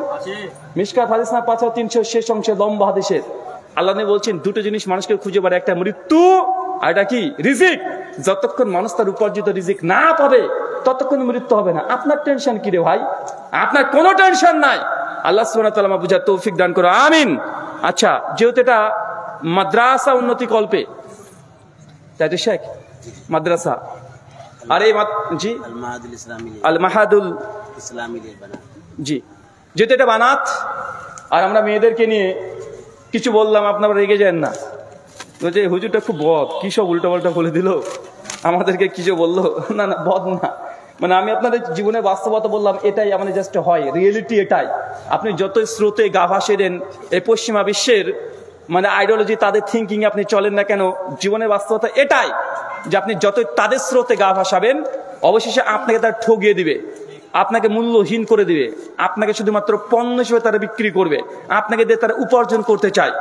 এগুলোই এ বিষয়ে আমার একটা আলোচনা আছে, ইউটিউবে শুনে দেবেন, যে ইসলাম বরং পশ্চিমা বিশ্বের নারীর অধিকার। আমি অনেক ডিটেল আলোচনা করছি যে পশ্চিমারা আসলে নারীকে নিয়ে ব্যবসা করে, আর অন্য কিছু না। মেয়েদেরকে জাস্ট পণ্য, যেমন সাবান একটা পণ্য, ঠিক মেয়েদেরকে তারা ব্যবসার জন্য, তারা ব্যবসায়ী হিসাবে তাদেরকে পণ্য হিসেবে ব্যবহার করে, আর অন্য কিছু না। পৃথিবীর যত অ্যাড দেখবেন 90% অ্যাড মেয়েরা আছে না নাই? কেন? তার ছেলেরা অ্যাড দিলে কোনো ছেলে দেখতে দেবে না, কি রে কিসের? আর যদি একটা মেয়েকে দেখেন যে ও একটা প্যান্টি পরে দাঁড়িয়ে আছে আর একটা বড় ছবি দিয়েছে, কি করবেন? আর দেখি তো একটু, মানে অটোমেটিক চোখ চলে যায়, যায় কি যায় না? বড় বড় শপিং মলে দেখবেন দারোয়ান ওটাও মেয়ে মানুষ। কেন? মানে ও হচ্ছে কানেকশন দিচ্ছে বাইরে থেকে, ওটা কি ও চুম্বক দিয়েছে আর সব লোহাগুলো ছাবে, ছেলেরা আছে, চল যাই ওখানে যাই, আচ্ছা বৌদির যে চপের দোকান আর আপনার আনারুল ভাইয়ের ওর চাইতে ভালো চপের দোকান, কোন দোকানটা বেশি চলে? হ্যাঁ হ্যাঁ, এটা ব্যবসায়িকটা থিঙ্কিং পশ্চিমা থেকে এসেছে, মানে মেয়েদেরকে বিজনেসের জন্য তারা দাঁড় করিয়ে দেয় সব জায়গাতে। আচ্ছা এয়ার হোস্টেসের যে নারীগুলো আছে দেখেছেন? এয়ার হোস্টেসের নারীগুলো, মানে এই যে বিমান সেবিকা যারা আছে, দেখবেন দারুণ দেখতে না? জি, চাকরি ওইভাবে দেওয়া হয় না তাদেরকে, প্রত্যেক শৈলে ইঞ্চি ইঞ্চি মেপে নাই, ইঞ্চি ইঞ্চি মেপে নাই। বয়স 39 পার হয়ে যাবে, চাকরি থেকে সাসপেন্ড করে দিবে। কেন? এতদিন তোমার সৌন্দর্য ছিল, তোমার মানে চেহারার মধ্যে একটা গ্লসি ভাব ছিল, একটা গ্লো গ্লো ভাব ছিল, 39 বছর 40-এ পা দিলে চাকরি থেকে তাকে বরখাস্ত করে দেওয়া হয়। কেন? কারণ এখন তোমার গ্ল্যামার আর নেই, তোমার আর এই মানে গ্লসি ভাবটা তোমার ভিতর নাই, ওর সৌন্দর্য শেষ, ওর চাকরিও শেষ, এখন ডাস্টবিনে ফেলে রেখে দিবে। গোটা বিশ্ব এরকম চলছে। কিন্তু আমাদের মায়ের, আমাদের বোনেরা ভাবছে না না না না, আমি ওটাই স্বপ্ন দেখছে, ওটাই হবে। ও জানেই না ওর সৌন্দর্য যতদিন আছে ততদিন ওর মূল্য আছে, সৌন্দর্য শেষ ওকে ডাস্টবিনে নিক্ষেপ করে দিবে। আচ্ছা কোন বিমান সেবিকাকে দেখেছেন একটু নাক ভোতা, একটু ব্যাকা টেরা এরকম দেখতে? কেন? ওদের যোগ্যতা নেই? ওরা পড়াশোনাতে ভালো হয় না? হ্যাঁ, ওদের যোগ্যতা হতে পারে না? পারে, তাকে চাকরি কেন দেয় না? পশ্চিমা বিশ্ব বলছে নারীর নাকি অধিকার দিয়েছে। জি না, নারীর অধিকার নয়, সুন্দর সাদা চামড়ার অধিকার দিয়েছে তারা। তারা ফিগারের মূল্য দিয়েছে, নারীকে নয়। যারা বেশি পণ্য, যাদেরকে দিয়ে আকর্ষণ করানো যায়, পুরুষ কাস্টমার টানা যায়, তাদেরকে তারা কি দিয়েছে? সম্মান দিয়েছে না, ব্যবসায়ী পণ্য হিসেবে তারা প্রোডাক্ট হিসেবে ব্যবহার করছে। কিন্তু আমাদের মা বোনেরা ভাবছে না ওটাই নাকি আসল সম্মান, আর ইসলাম পর্দা দিয়ে ঢেকে রেখে দিয়েছে, এটা নাকি নকল। বোঝা উচিত। সম্মানিত শুধু, যেহেতু মাদ্রাসা উন্নতি কল্পে আপনাদেরকে চাকুল অনুরোধ, মাদ্রাসা আপনাদের ছেলে মেয়ে আপনারাই এখানে পড়াবেন। জ্ঞান অর্জন শিক্ষার কোনো বিকল্প নাই, এটা বারবার একাধিক আলোচনাতে শেখ মাশায়েখ তার আলোচনা করেছেন, এটা বলার দরকার নেই। বর্তমান টেকনোলজি প্রযুক্তির যুগ, এখন শিক্ষাবিহীন রাস্তাঘাটে এক সেকেন্ড চলাও খুব দুষ্কর আছে, আছে না নাই? আছে। তাই এই মাদ্রাসাকে যথাসম্ভব সর্বপ্রথম আল্লাহর দরবারে দোয়া করবেন যে আল্লাহ এই মাদ্রাসাকে তুমি কবুল করে নাও। পারবেন তো ইনশাআল্লাহ? একবার দোয়া করতে পারবেন তো? যদি ওপরে যদি কবুল হয়ে যায়, দুনিয়াতে আর হাত পাতা দরকার আছে? কথা বলেন, কোন দিক থেকে যে টাকা চলে আসবে আপনি নিজেই জানবেন না। আর দুই, আপনারা এই সৎ কাজে, নেক কাজে, তাআওয়ানু বিররি ওয়া তাকওয়া, সৎ কাজে একে অপরের সহযোগিতা করেন। সূরা মাইদার 2 নম্বর আয়াত, যে সৎ কাজে সহযোগিতা করেন, 1 টাকা দিয়ে হলেও আপনি এর সঙ্গে থাকবেন। অন্ততপক্ষে আল্লাহকে কিয়ামতের মাঠে হিসাব যখন নেবেন তখন যেন এই আমলটা আপনার পাই যে না, আপনি ইলম চর্চা কেন্দ্রে আপনি 1 টাকা হলেও দান করে শরীক হয়েছিলেন। টাকা যদি নাও থাকে, অন্তত যারা যা আশা করছে এই যে ঝোলাগুলো নিয়ে খালি হাত ব্যাগের মধ্যে রেখে দেন, আল্লাহ বলেন আল্লাহ আমার কাছে টাকা নেই, আমার কাছে টাকা নেই, পয়সা নেই। আল্লাহ যারা দান করেছে তাদের এই দানে তুমি বরকত দিয়ে দাও। পারবেন তো ইনশাআল্লাহ? পারবো না ইনশাআল্লাহ? আমি আগে বলেছি এই দুনিয়াটা একটা মৃত ছাগলের চাইতেও নিকৃষ্ট, মৃত ছাগলের চাইতেও নিকৃষ্ট আল্লাহ নবী বলেছেন। তাই দুনিয়াকে আমরা এত মূল্য না দিই। আল্লাহ সুবহানাহু ওয়া তাআলা আমাকে বাঁচা, এখান থেকে বেঁচে থাকার তৌফিক দান করো, আমিন। গুনাহ থেকে বাঁচার কয়টা উপায় বলেছি? কয়টা বলেছি বলেন? কে বললেন? 3টা। চাচা আরে বলেন না, হাত তোলেন। কয়টা বলেছি? কি রে ভাই, ঘুম আসছে নাকি? ও, বিয়ে নিয়ে টেনশনে আছেন? আর আপনাদের রাস্তা তুমি ক্লিয়ার করে দিলাম রে ভাই। ছেলের মা মেয়ের মা যারা আছে এখানে, এদের রাস্তা তো ক্লিয়ার করে দিলাম। আচ্ছা, কারা কারা বিয়ে করেননি কিন্তু করার ইচ্ছে হয় কিন্তু বলতে পারেন না? কে কে আছেন একটু হাত তোলেন তো দেখি ভাই। হ্যাঁ, কে আছে? আরে বিয়ে করার ইচ্ছে একজন। আর জাভেদ ভাই আছে, নামটাও ঘোষণা হয়ে গেল গো ক্যামেরাতে। এই রাজু, আচ্ছা ঠিকানাটা আমরা দিয়ে দিই, পাত্রী চাই। আমাদের ঠিকানা কি? এটা স্থান ডিহিগ্রাম, দক্ষিণ পাড়া, পতাকা গোল্ডেনের সামনে, औरंगाबाद মুর্শিদাবাদ। এখানে অনেকগুলো ছেলে আছে বিবাহযোগ্য, দেখতে মাশাআল্লাহ সুদর্শন, দিনদার, পরেজগার। যেসব মায়েরা মেয়ের জন্য জামাই খুঁজছেন যোগাযোগ করেন এই ঠিকানাতে। আরো সহজ করে দিলাম না? চলে আসবে ইনশাআল্লাহ। আমরা এই জন্য বলি যে অনেকে ভালো ভালো পাত্র খুঁজে বেড়ায়, যে ভালো পাত্র কোথায় পাবো। আমরা কতবার বললাম যে ফজরের সময়তে মসজিদে চলে যাবেন, সব ভালো মানুষগুলো ওখানে পাবেন। আরে ভাই কেউই যায় না। আমার মেয়ের মা বাপ ছয় চায়, ভালো পাত্র চায়, ভালো পাত্র চায়। আরে ভালো পাত্র কোথায় পাবেন? সিনেমা হলে কোথায় পাবেন? আরে ফজরে যেসব তরুণ যুবকরা নামাজ পড়ে ভাই, তাদের চাইতে দুনিয়াতে ভালো কোনো পুরুষ হতে পারে? কথা বলেন না। কিন্তু বাপ মা তো চায় না। আর মেয়ে তো যদি শুনে যে বলেছে আগে একটু দাড়ি যদি খোঁচা খোঁচা দেখে, আর যদি শুনে যে ছেলে 5 ওয়াক্ত নামাজ পড়ে, মেয়ের মাও হার্ট অ্যাটাক, ও খালাও হার্ট অ্যাটাক করে। আরে মেয়ে তো ভাবে, স্বপ্ন দেখে ও মানে সারাদিন ঘরের মধ্যে থাকে। আমি মানে আমাকে ব্যানার শেষ দেয়নি, আমার ব্যাগের মধ্যে বুরখা পরে দিয়েছে, আর আমি বসে আছি, ছবি তুলতে দিচ্ছে না কাউকে। মানে ও এই নিয়ে টেনশন করে। আল্লাহ সুবহানাহু ওয়া তাআলা মায়েদেরকে বোনেদেরকে তুমি হেদায়েতে কামেলা দান করো, আমিন। আমাদের মধ্যে যেসব যুবক তরুণ ভাই এখনো বিয়ে করতে পারেনি, আল্লাহ সুবহানাহু ওয়া তাআলা আগামী বছর যেন তারা কোলে করে একটা সন্তান সহ আসতে পারে, তুই সেই ব্যবস্থা করে। সবাই বলি আমিন। চাচা দেখে নিয়েছি, আপনি আমিন বলেছেন। এই দুয়াই, এই দুয়াই তো জি, আপনি তো মানে মনের খবর বেশ ভালোই রাখেন। চাচারা এই দুই আমিন বলিয়েন না, খবর আছে। এই বয়সে যদি আমিন বলেন, একটা চাচি চলে আসবে আর কোলে একটা করে সন্তান হয়ে যাবে। এই দুই না আমিন বলি। আল্লাহ সুবহানাহু ওয়া তাআলা আমরা যারা প্রকাশ্যে এবং গোপনে গুনাহ করেছি, আমাদের গুনাহ সমস্ত ক্ষমা করে দাও, আমিন। আমাদের মধ্যে যারা অসুস্থ আছে, আল্লাহ সুবহানাহু ওয়া তাআলা তুমি শাফি, তুমি সুস্থতা দানকারী, আমাদের প্রত্যেককে সুস্থতা দান করো, আমিন। এই বলে আজকের মতো আলোচনা শেষ করলাম। ওমা আলাইনা ইল্লাল বালাগ। সুবহানাকাল্লাহুম্মা ওয়া বিহামদিক ওয়া আশহাদু আল্লা ইলাহা ইল্লা আনতা আস্তাগফিরুকা ওয়া আতুবু ইলাইক। ভাই কিরে ভাই, চলে যাচ্ছেন কেন? আপনার টাকা দেবেন না? একটু দুটা কথা বলবো। জি, মাশাআল্লাহ, খুব গুরুত্বপূর্ণ বক্তব্য হলো, আকর্ষণীয় বক্তব্য হলো। বক্তব্যের দিকে সে আমি একটু একটা ঘটনার দিকে ইঙ্গিত করব। সালাফি মাহফিলের একটা বৈশিষ্ট্য হচ্ছে যে আমরা সঠিক ইলমটা প্রদান করব। তো সে ইসলামী যে আলোচনা করেছে অনেকগুলো মিডিয়া চলে গেছে।